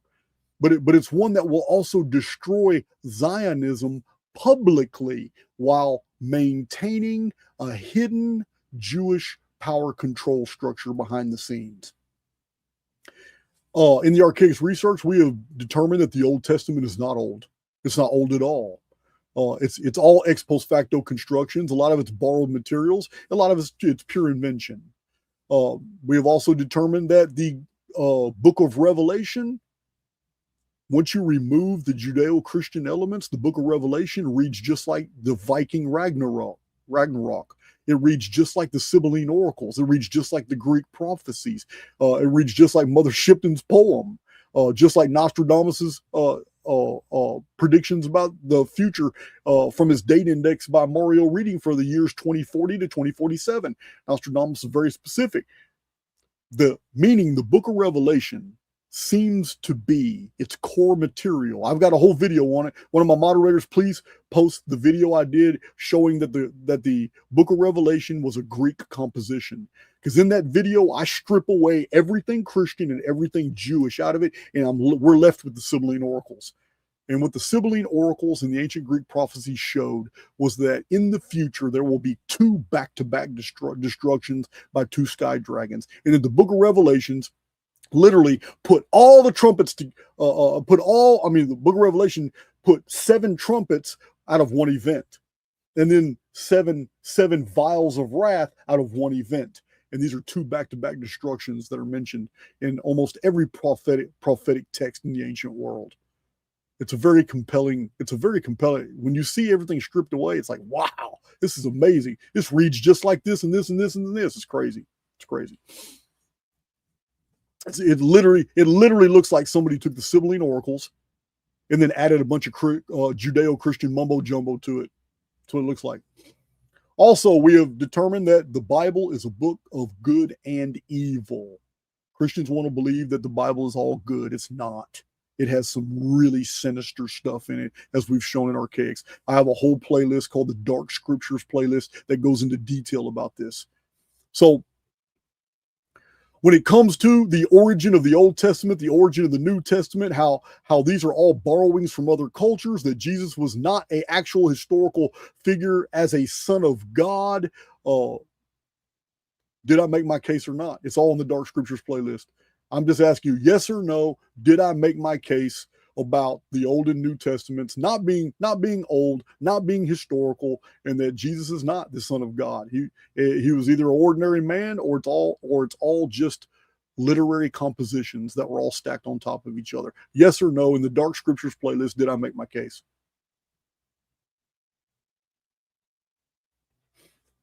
We will be revisiting that topic with some more new data too, but thus far, I've already added quite a bit to the field.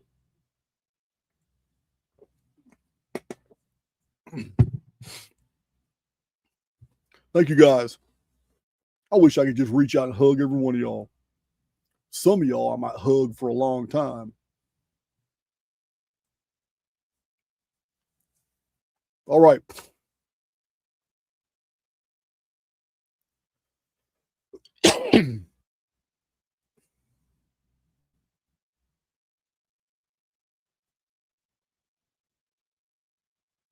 All right, let's we're moving right along. We don't have far to go. We don't have far to go at all.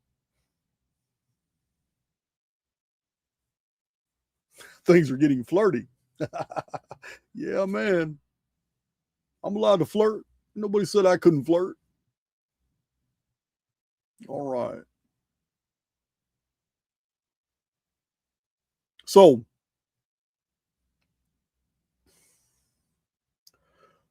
now we're going to get into specifics. So far, we have covered generalities. We're going to go into real specifics now, and this requires mostly Archaix veterans. No one else is really going to be able to have an opinion either way if you haven't seen the presentation, because this is highly specific now to individual presentations, because some of these topics only merited one or two presentations. So most ancient civilizer traditions have mariner races visiting ancient Egypt, the Near East, the Mediterranean, and the Americas, who brought civilization, knowledge, and the arts and histories. We have these traditions. They all mirror each other. The appearance of Menes, the appearance of Oannes, the appearance of Enki, Ea, the appearance of Danas, the appearance of Cecrops, the appearance of Cadmus, the appearance of Aeneas, the appearance of Brutus, Viracocha, Quetzalcoatl, Bochica, Varuna. We have all these ancient gods. They're all mariners. They all appear by ship, and they're all coming from a destroyed homeland every single time. And they all bring civilization. So, yes or no, have I provided a very compelling case that history and civilization is always a post-reset construction? Simple as that. Yes or no. Have I made the case that history and civilization is always a post-reset construction?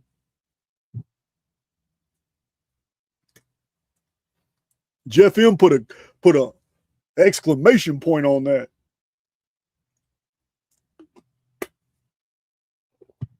In every instance, in the mythological traditional record, and a lot of times in the textual record, that's what we have.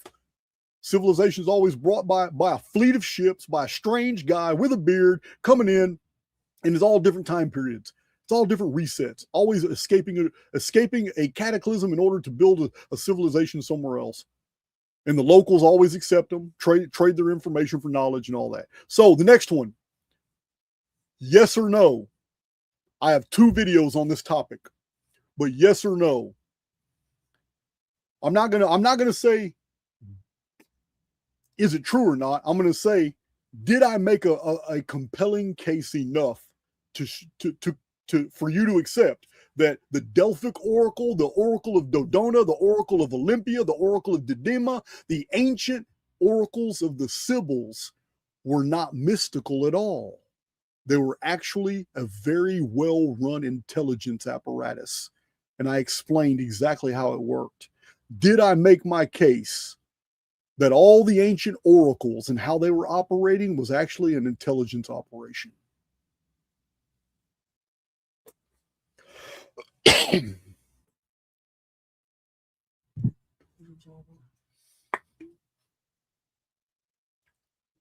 Well, you guys have been seeing me drink out of this lately.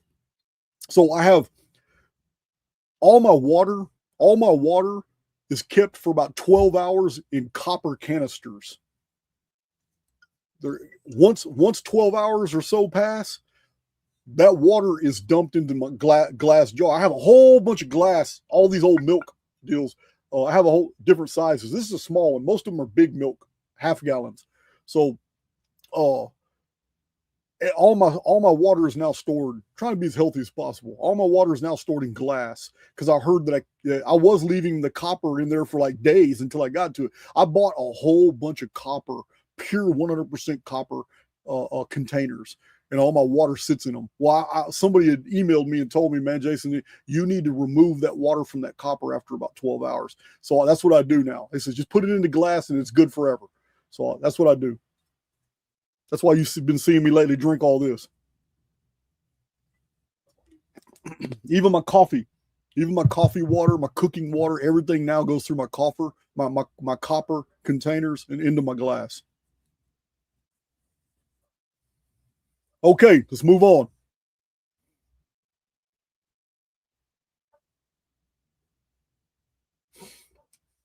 So I had come up with the idea and I ran it by Martin Leakey. And as soon as I mentioned it to Martin Leakey, he was able to just give me all kinds of photographic. He already had it on file.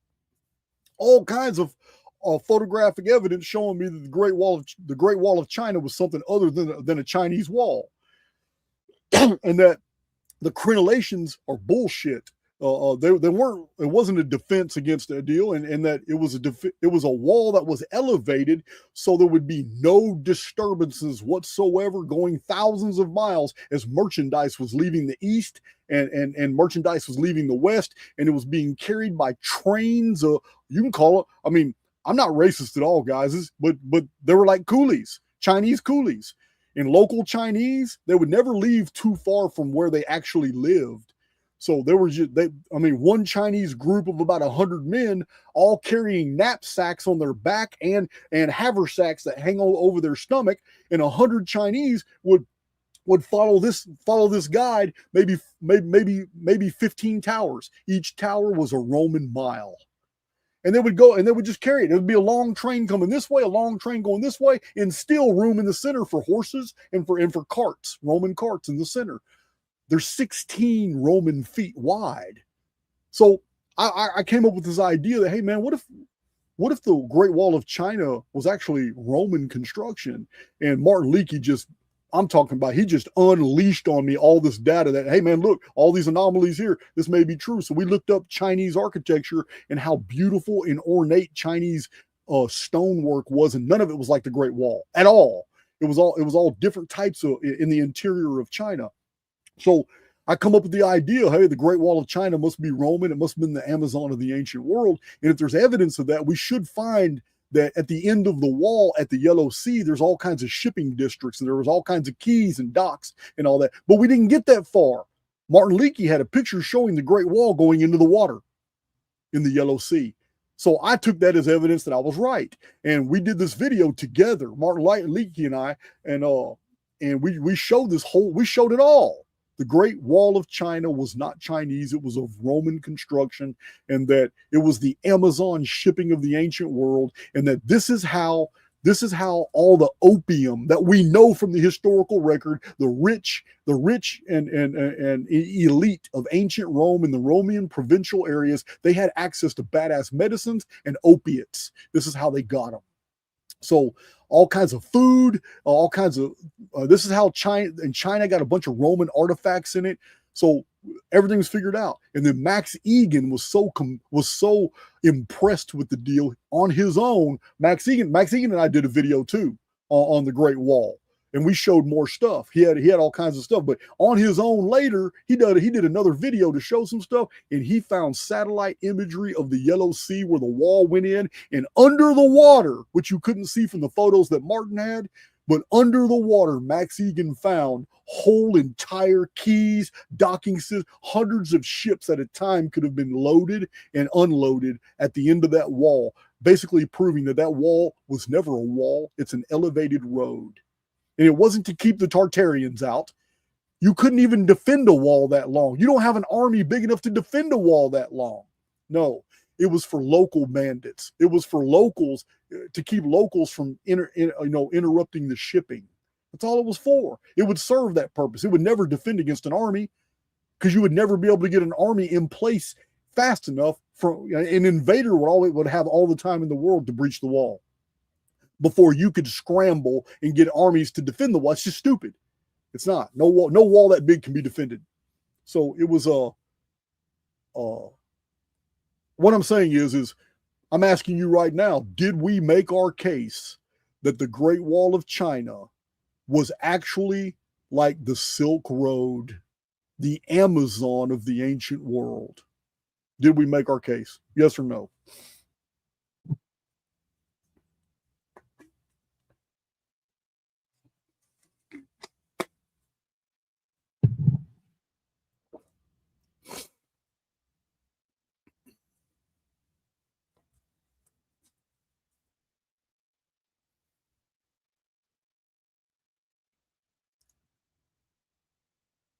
Yes, sir.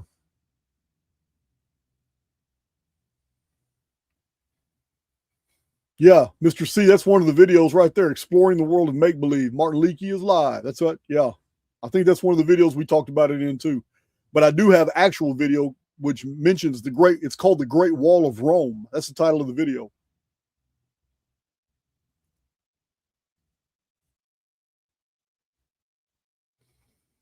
Okay, next.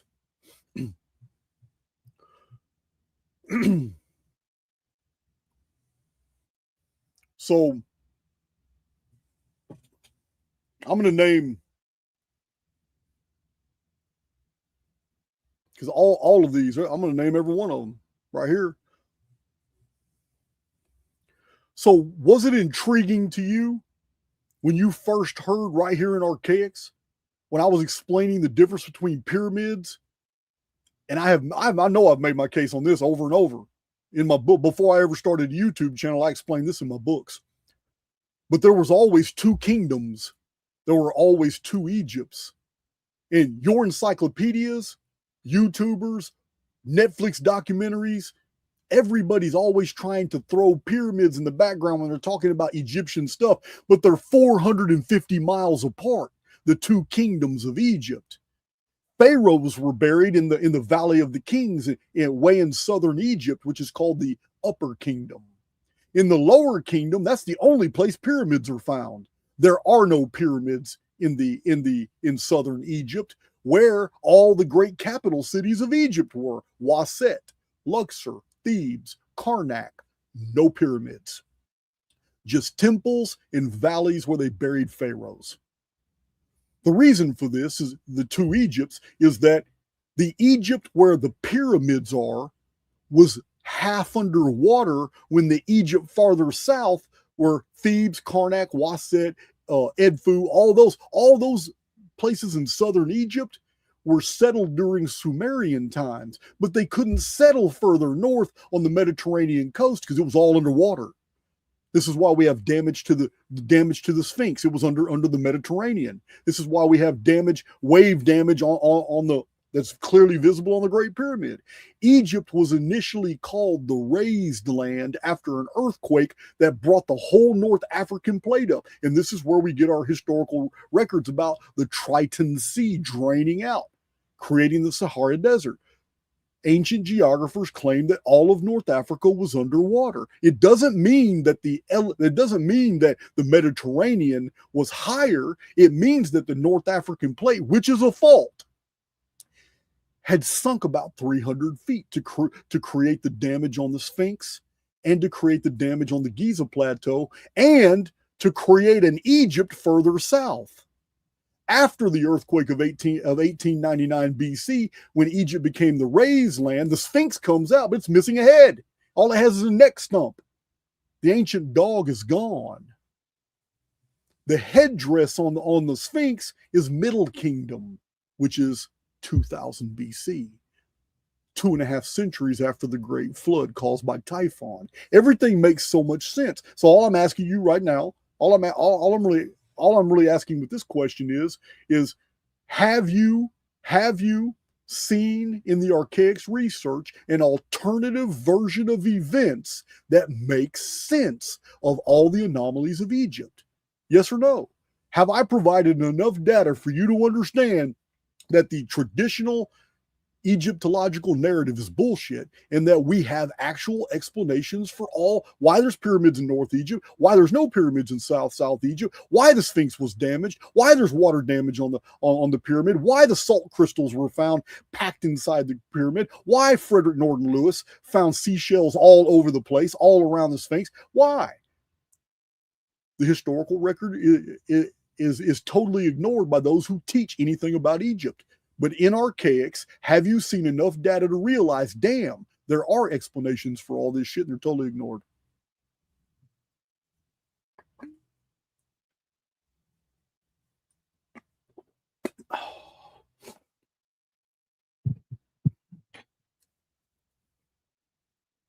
Okay. Next. Real simple. I don't even have to go deep. It was only less than a month ago that I had an epiphany. I've already documented the 216,000 day Anunnaki Ner, one of the most ancient calendar known to man, 600-year periods. Academia claims all the scholars in academia claims there's never been any historical information about a 600-year period. It's a myth. But I showed you a couple videos that is packed full of historical citations of a 600-year period. It's 216,000 days or 600 years. It's been known since antiquity. I don't know why they're lying. It's been known since antiquity, and I have so many references to it. So my question is this. Did I make my case that the original Vedic Yuga system, based off multiples of 216,000 days, times 2, times 3, times 4 is the origin of the Vedic calendars, and there were merely post-reset constructions of survivors trying to remember the older pre-flood Anuna Ner system? Did I make my case? Because that right there would solve so many questions on why the Puranic commentaries, the Vedic text, the Atharva Veda, the Rig Veda can now be placed historically where they go.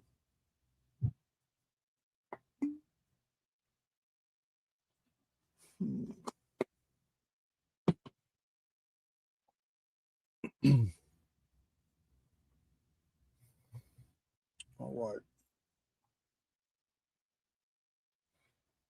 Chat's on fire today, isn't it?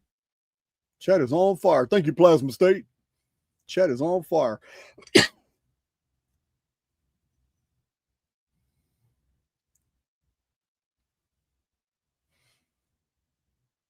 Here's another real fast one.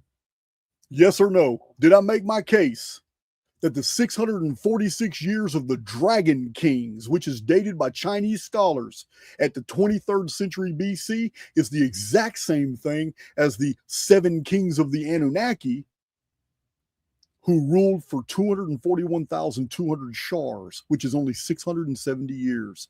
And their reign ended at the 23rd century BC as well. And we know this because scholars date the Kish dynasty beginning 108 years later at 2101 BC. So perfect match, absolutely perfect match. Did I make my case that the Chinese Dragon Kings and the date of the Chinese flood is the same as the 7 kings of the Anunnaki on the king list, which identifies the 241,200 shars as being 670 years? Did I make my case?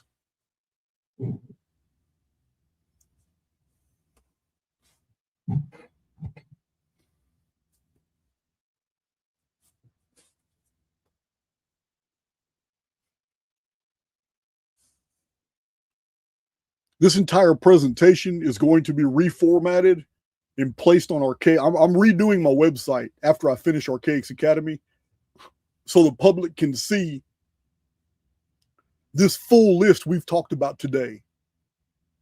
This is the sum of Archaix research, all this material. So, okay, next, yes or no? Yes or no?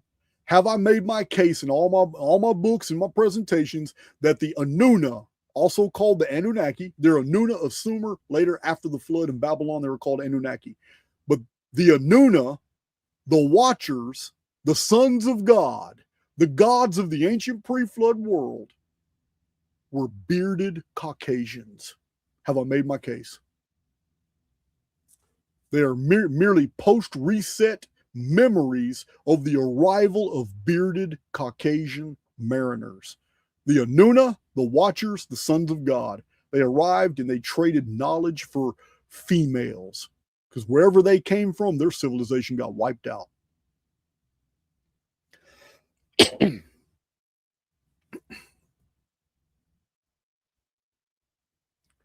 So we've already covered great epics and religious texts are merely post-reset compositions.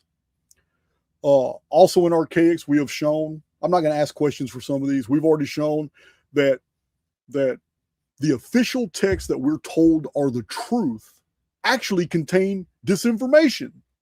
The Bible, the Quran, all these different texts that are put out there for us, the Book of Mormon. Here's the official version. Yeah, we're told these are the truth, but they're actually full of lies.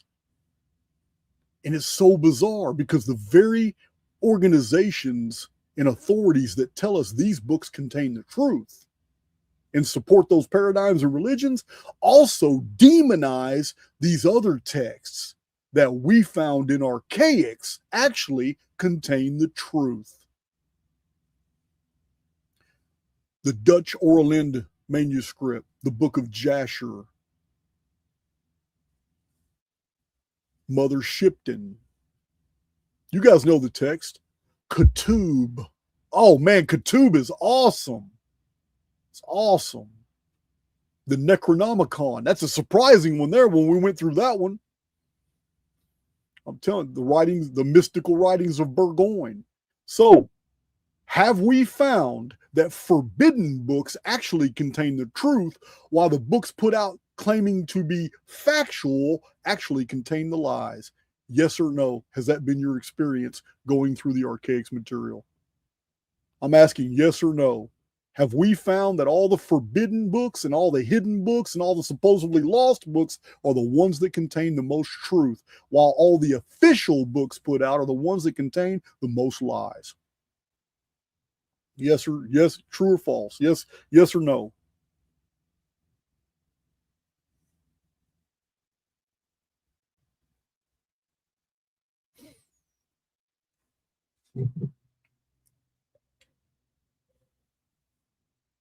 Even cold coffee is delicious.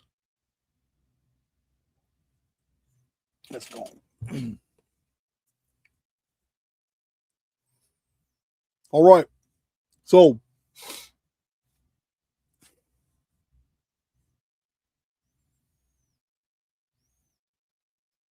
we haven't, we're going to return to this topic because I've been collecting more and more of these illustrations from the medieval to the Renaissance period. We're going to return to this topic, but I don't believe that we have to. I'm going to do it out of general interest. But yes or no, did I make my case that the medieval and Renaissance alchemical secret society illustrations and texts are literally showing us the phoenix over and over and over, and showing us the imagery that provides a reset narrative that the elite already know about? Did I make my case? Even mentioning the 138 in those illustrations, did I make my case? I showed hundreds of those illustrations from the medieval times to the Renaissance where the phoenix is hidden somewhere in all those illustrations. Did I make my case that the elite are already on board with the phoenix? They already know about it, and that resets are the real message behind the alchemical text, and that alchemy itself is a cover.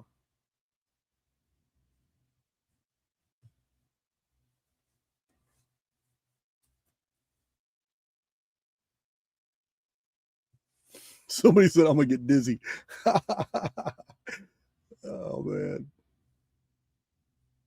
Seeing so many yeses in the deal got you feeling vertigo. That's good shit.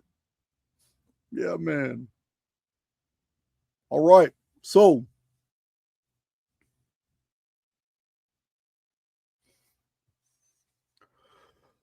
we don't need an answer on this one, but from Darren Kuyu in the 57 or 58 other underground cities of Cappadocia and Turkey to the underground city under Phoenix Hill in China called the Yonglao Caves or something like that. Underground facilities in South America recorded by David Hatcher Childress and other authors.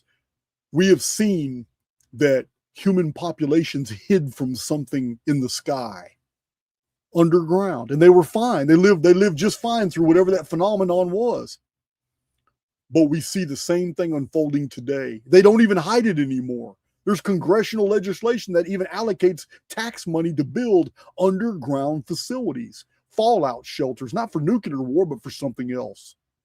Whole entire underground cities exist underneath the United States today and other countries. So that's not a question. It's just we've already shown that. So did I make my case? It is a very extensive video covering the U.S. Geological Survey, covering different scientific reports, covering 500-year-old maps, covering all kinds of local reports about what's been found and all that. It's only one video, but did I make my case that about 600 years ago, California was an island? Oh, I even provided Japanese and Chinese maps most people have never even heard of. Did I make my case that over 600 years ago, we mapped out California as an island?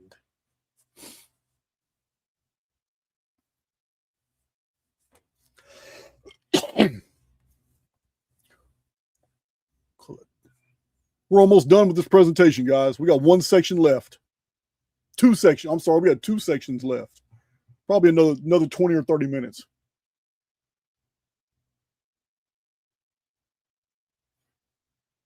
Okay.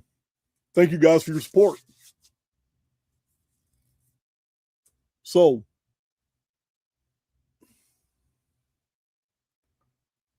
I want to make an observation. Any of you new to Archaix, you have to take this under consideration. Why Archaix has become so popular. Why it also attracts the more intellectual people. This isn't bragging. People aren't dumb. People are basically intelligent. That's why psyops are necessary. If people weren't so intelligent, we wouldn't need psyops. But psyops exist because people are intelligent, and it takes an extra amount of disinformation to fool people into believing in these false paradigms. But Archaix data comes from old books. This is critical to understand. I have hundreds of videos where I show the pages of old books, things people have never seen before in their life. Other people have seen them, but the modern world has been taken over by a phenomenon. It's called the internet. And people praise the internet, the World Wide Web, which came from the military industrial complex as the ARPANET. 1991, the internet blows on the screen. It's all dial-up, DSL. It's all very slow. By 1999, things are very fast. Things are working good. But people think the internet, because everybody's uploading all this information, people think the internet exploded information. The internet is specifically designed to bring about awareness, and because of the internet, we're all smarter and we're all more educated. And it's not true. It's just the opposite of the truth because of the type of information that was uploaded and promoted on the World Wide Web.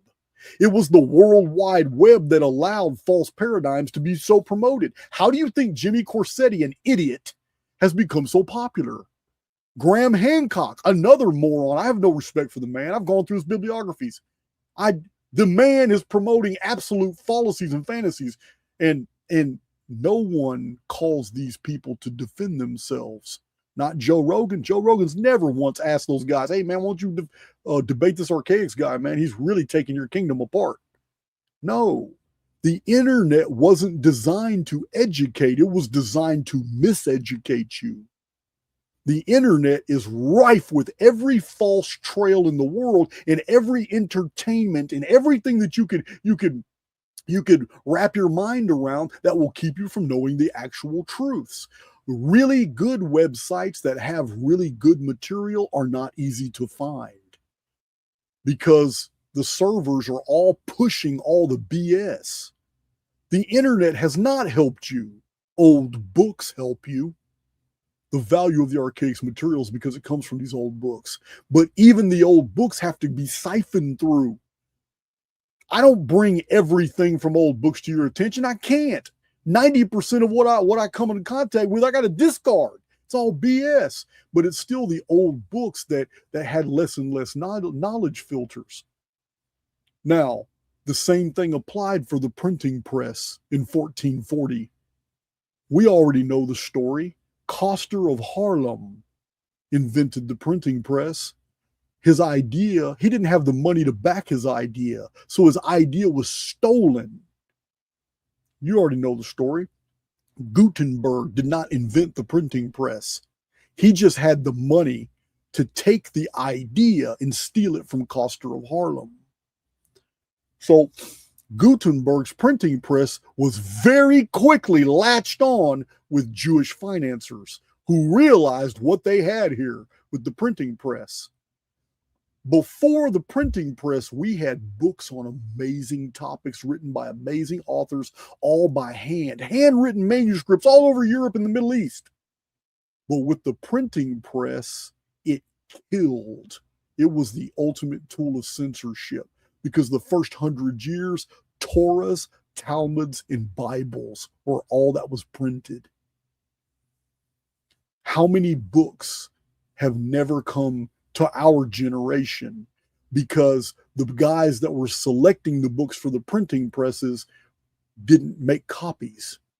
Because within 200 years of the printing press, the 1600s, all those handwritten books from the 1200s, 1300s, and 1400s were already moth-eaten. They were already worm-eaten. How many? Yeah, once the printing press came around, that became the new sieve by which all books would pass through. Handwritten books became a thing of the past. Libraries were burnt, lost in earthquakes, ended up in private collections, all thrown away because after 300 years, 400 years, a book is moth-eaten. So the printing press is just like the World Wide Web. You're taught that it's the great savior of knowledge and information to educate you. These were the greatest tools of censorship. Archaix is valuable because we've taken these old books and these old texts and we've saved and preserved everything that we can. And in so doing, we have discovered the Phoenix phenomenon. We have discovered the Nemesis X object. We've discovered the true history of Egypt. We've discovered all these things that you don't hear on the internet. So, the collective brain-dead masses are provided barf parrots and Dunning-Krugers. This is all by design. So what is a Dunning-Kruger?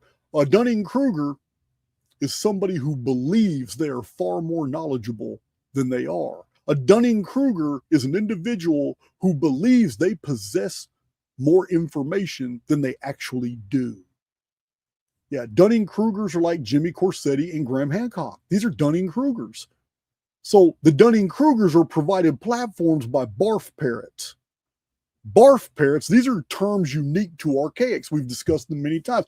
Barf parrots are those who are already in powers of position that give platforms to the Dunning-Krugers. Barf parrots are also Dunning-Krugers. The only difference is they have a platform, a huge platform to help manage the control of information to the public. I personally believe Joe Rogan is like the elite barf parrot. So he may have some good guests from time to time. He himself may be a likable guy, but his role in controlling the information is amazing. Amazing. So the Dunning-Krugers and the barf parrots, they work together to provide misinformation to the public. Satan's little season, this millennial kingdom, which doesn't fit in the historical record, is heavily promoted now because of these Dunning-Krugers and barf parrots. Also, the idea that the Sumerian symbols that have been found all around the world, different cultures, the handbags and the pine cones, Dunning-Krugers and barf parrots are the reason why you think it's a handbag and a pine cone, but it's not. One of my modern mods, please put my Sumerian seals video on there. It's very compelling. Those are buckets. Those are buckets and those are phoenix palms, as proven in my video. and they are attached to the story of Etana and Enoch. And Enoch, before he had disappeared and ascended into the heavens, wanted to leave kingship on earth under the tutelage of the divine Apkallu. And the divine Apkallu had the waters of knowledge, the waters of life in those buckets. And they were to be shared with human kings, which started the Sumerian king list. They're not handbags. They are not at all pine cones. They are phoenix palms. And they are buckets of divine water. And the story comes straight from the epic of Etana, who is Enoch in ancient Sumer. Dunning-Krugers and barf parrots, they're totally responsible for the entire ancient alien psyop, the whole Galactic Federation psyop. Most of Gaia, in my personal opinion, the entire Gaia, when it comes to history, the future, and all, and technology, all this crap, Gaia is all psyop. Dunning-Krugers and deal. Now, when it comes to spirituality, some of those people are on par. When it comes to some of the medical stuff, some of them, yeah, I can go with it. I can go with they are authorities. I'm just a little disenchanted with the fact that they got involved with Gaia. It's like commercializing the truth. So here's but in their case, a lot of it's just, to me, it's falsehood. It's all BS. The whole the alien invasion scenario that's being promoted in the field today, yeah, it's all barf parrots and Dunning-Krugers. And we know that psyop saturation is designed to promote a mass anticlimactic sentiment among the population. It is a control measure. It's so much so that, anticipation of an event when nothing unusual happens, this grooms the population to ignore real phenomena. This is what intelligence agencies they're designed to do. Groom the population to get basically desensitized from all these massive events. So when a real critical massive event is being built in the field, the population will be caught off guard. You know the old saying, cry wolf. Cry wolf enough times, nobody comes to save you anymore. It's the exact same principle being applied. And it's done through Dunning-Krugers and barf parrots. Billy Carson, he's like the epic Dunning-Kruger. How do all these barf parrots take him seriously? Because intelligence agencies tell them to.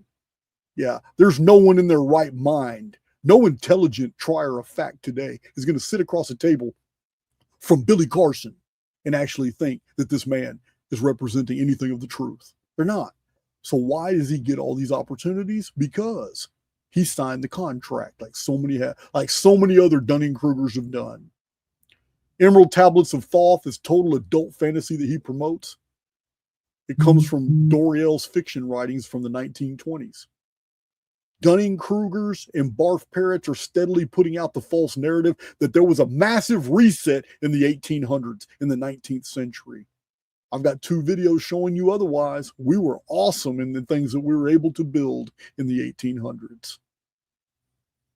Dunning-Krugers and barf parrots are responsible for the whole patriot pacification narrative during the 4 years of the Biden administration, when they were just making sure that gun-owning patriots were going to stand down during the whole, so they could continue to fleece America under Nancy Pelosi for trillions of dollars in stimulus packages that went to all criminal organizations.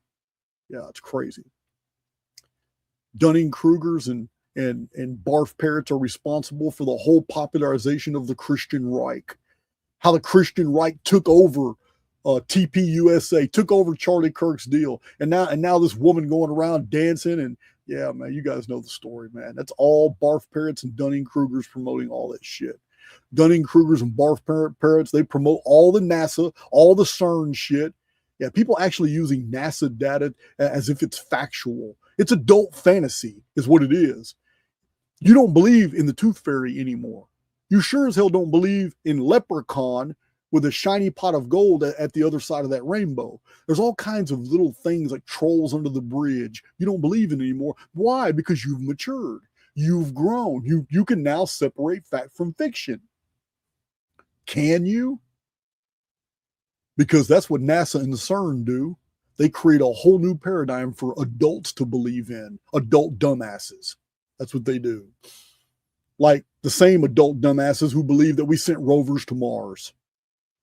The same adult dumbasses who steadily believe that we put men on the moon in 1969. So crazy. Adult dumbasses. Really, it's comical, guys. You can laugh about it. In my mind, if somebody tries to tell me about men on the moon and all that, I envision them, because I'm deviant, guys. Sometimes I'm just really weird in my sense of humor. I listen to a grown man trying to convince me that Neil Armstrong walked on the moon. I'm not looking at the guy who's talking to me. I'm looking at the guy who's talking to me as if he's wearing a big old set of Pampers. He's got a big old diaper on, because intellectually that's what he is to me. Yeah, man. I might even create a new Archaix catchword involving diapers. Yeah, man. Take your diaper off, dude. That might be my new thing. Look, stop. I've had enough, man. You listen, man. You just got to take the diaper off. Yeah, it's so dumb. So dumb. But you know what? It's the same psyop. They're all together. A rock from space, putting men on the moon, coronal mass ejections of fear porn. It's all the same crap, guys. It's all the same dumb shit. Now, from here on out, when I hear this dumb shit, people talking to me, I'm gonna confront them. Say anything stupid to me, I'm saying, hey, take your diaper off, dude. We're grown men here. Let's talk about grown men shit. Yeah, man, I'm trying to hear that, man. Just dumb. So we're in the apocalypse, and the apocalypse is the unveiling. So we're kind of getting stressed out because we see there's so many psyops in the field, but we're supposed to see this. This is an unveiling period, and I suspect that this happens before every major reset. This is spiritual what's going on. Alex Jones wasn't wrong years ago when he invented InfoWars. I'm not advocating Alex Jones. I am allowed to isolate particulars when they support an argument, as long as I'm not throwing out the baby with the bathwater. I'm not agreeing to everything Alex Jones says. When I mention Alex Jones, I'm just mentioning that Alex Jones did create something called InfoWars. He's absolutely right. We are in an info war. It's the apocalypse. Everything's being revealed whether you like it or not at all. So, this probably happens in the period leading up to every major systemic reset. That's where we're heading right now. So, where is this all going? Where is it all going? Are we to review the entire human experience as a bunch of grown men wearing diapers and women? Women can wear diapers too. Let their shit hang out. I'm cool with that. But if we're going to process this information the way it needs to be processed, what does all this historical information, chronological information, all these logic trains, all these data sets and supporting data points, where does all this lead about our experience in the field right now? We've discussed this in Archaix too. So, my last question, and we'll close this presentation. Have I made my case that we exist in two simultaneous realities at the same time? The highly personal and the collective, and that we phase back and forth. Have I made my case that breaking pattern is the changing of our own reality tunnel by some intentional generation, which creates an interference pattern that brings new experiences to our life when we've grown dull? Breaking pattern. Have I made my case that there is absolute evidence that we have an informed field? Call it the auric field, call it the astral body, call it whatever you want. but it's a holographic informed field belonging to us that contains every piece of information and every experience and everything that we have ever held to be true. It's in our field. Animals read it, other people sense it. Have I made my case that we are changing our reality on a daily basis by these field interactions? Have I made my case that we are from outside the construct, temporarily residing in an avatar that belongs to the construct? Have I made my case? Throughout all these presentations, many presentations, we're now talking about the We Immortals playlist. Have I made my case that we possess an informed field that interfaces with the informed fields of others, while also interfacing with the constructual programming of the simulacrum? That we are world builders engaged in a program of co-creation, that we are moored to source, that we are more than we suppose ourselves to be. Have I made my case that there's a benefactor force operable here in this experience, hidden, that actually shows us that freedom is very real here, while the entire world tries to tell us we're a slave? Have I made my case? Have I made my case that this experience, which involves Mandela effect, which involves synchronicity, deja vu, coincidences, all these incredible things, cross-calendrical parallels, have I made my case that these are all the hallmarks? These are all the evidence that we're not in a physical reality, we're in a perceived reality, and that changes everything. The fact that we're not in a physical experience, we're in a perceived experience. That changes who we are and where we're going. Have I made my case? That's my final question.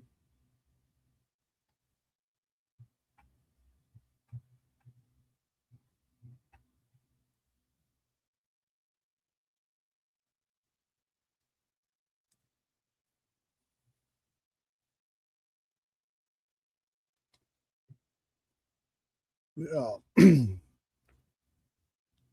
the course of Archaix, for those of you who don't know, you're going to be shocked. Anybody new to my research, new to my material, you're going to be shocked when you learn about cross-calendrical parallels. You're going to see direct evidence we're in a programmed reality. When you see actual citations of palindromic historical sequences, they also show that we're in a programmed reality.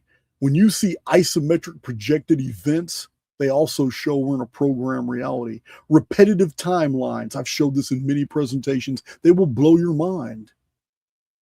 Only in a programmed reality. The history of the collective is fixed. Therefore, the future is fixed programming. Time is not linear, it's cyclical. The reason we can predict future events with accuracy is because they not only have they already happened, but they've already happened in multiple timelines. They're a part of the collective experience. We are experiencing phenomena in a mathematical construct, but at the same time, we are also highly personal souls, and we have the ability to dictate our coordinates in the field at any given point. In the personal, we have freedom to do all kinds of astonishing things. In the collective, everything's moving as it should, because we're not here to save the world. We're here to pass through this experience and garner from it what we can. That's my presentation, guys. I'm not even going to ask a question about that part. I'm just going to conclude that this is the ultimate share video for Archaix. For anybody new to Archaix, anybody who's never even heard of Archaix, this is what you share. Because when people hear things that seem extraordinary to them, but they see the chat is filled with people and souls that actually agree, it's going to shock them awake. It's like, damn, you guys all agree to what he just said? Maybe I need to look at these presentations. Maybe I need to read what he wrote. and process this myself. That's why I wanted to do this video. This is a good share video. This is one type of video that would be timeless. Nothing would change 10 years from now in this video's ability to open up some people's eyes. So I need to go check my power. Excuse me, I need to go check my power, see if it's back on. Or switch generators, give that one a rest. Give me something to eat. But yeah, man, over 1,700 people in the chat. That was amazing. That was awesome. Appreciate you guys for joining me. And we'll just loop the clock. Love you guys. The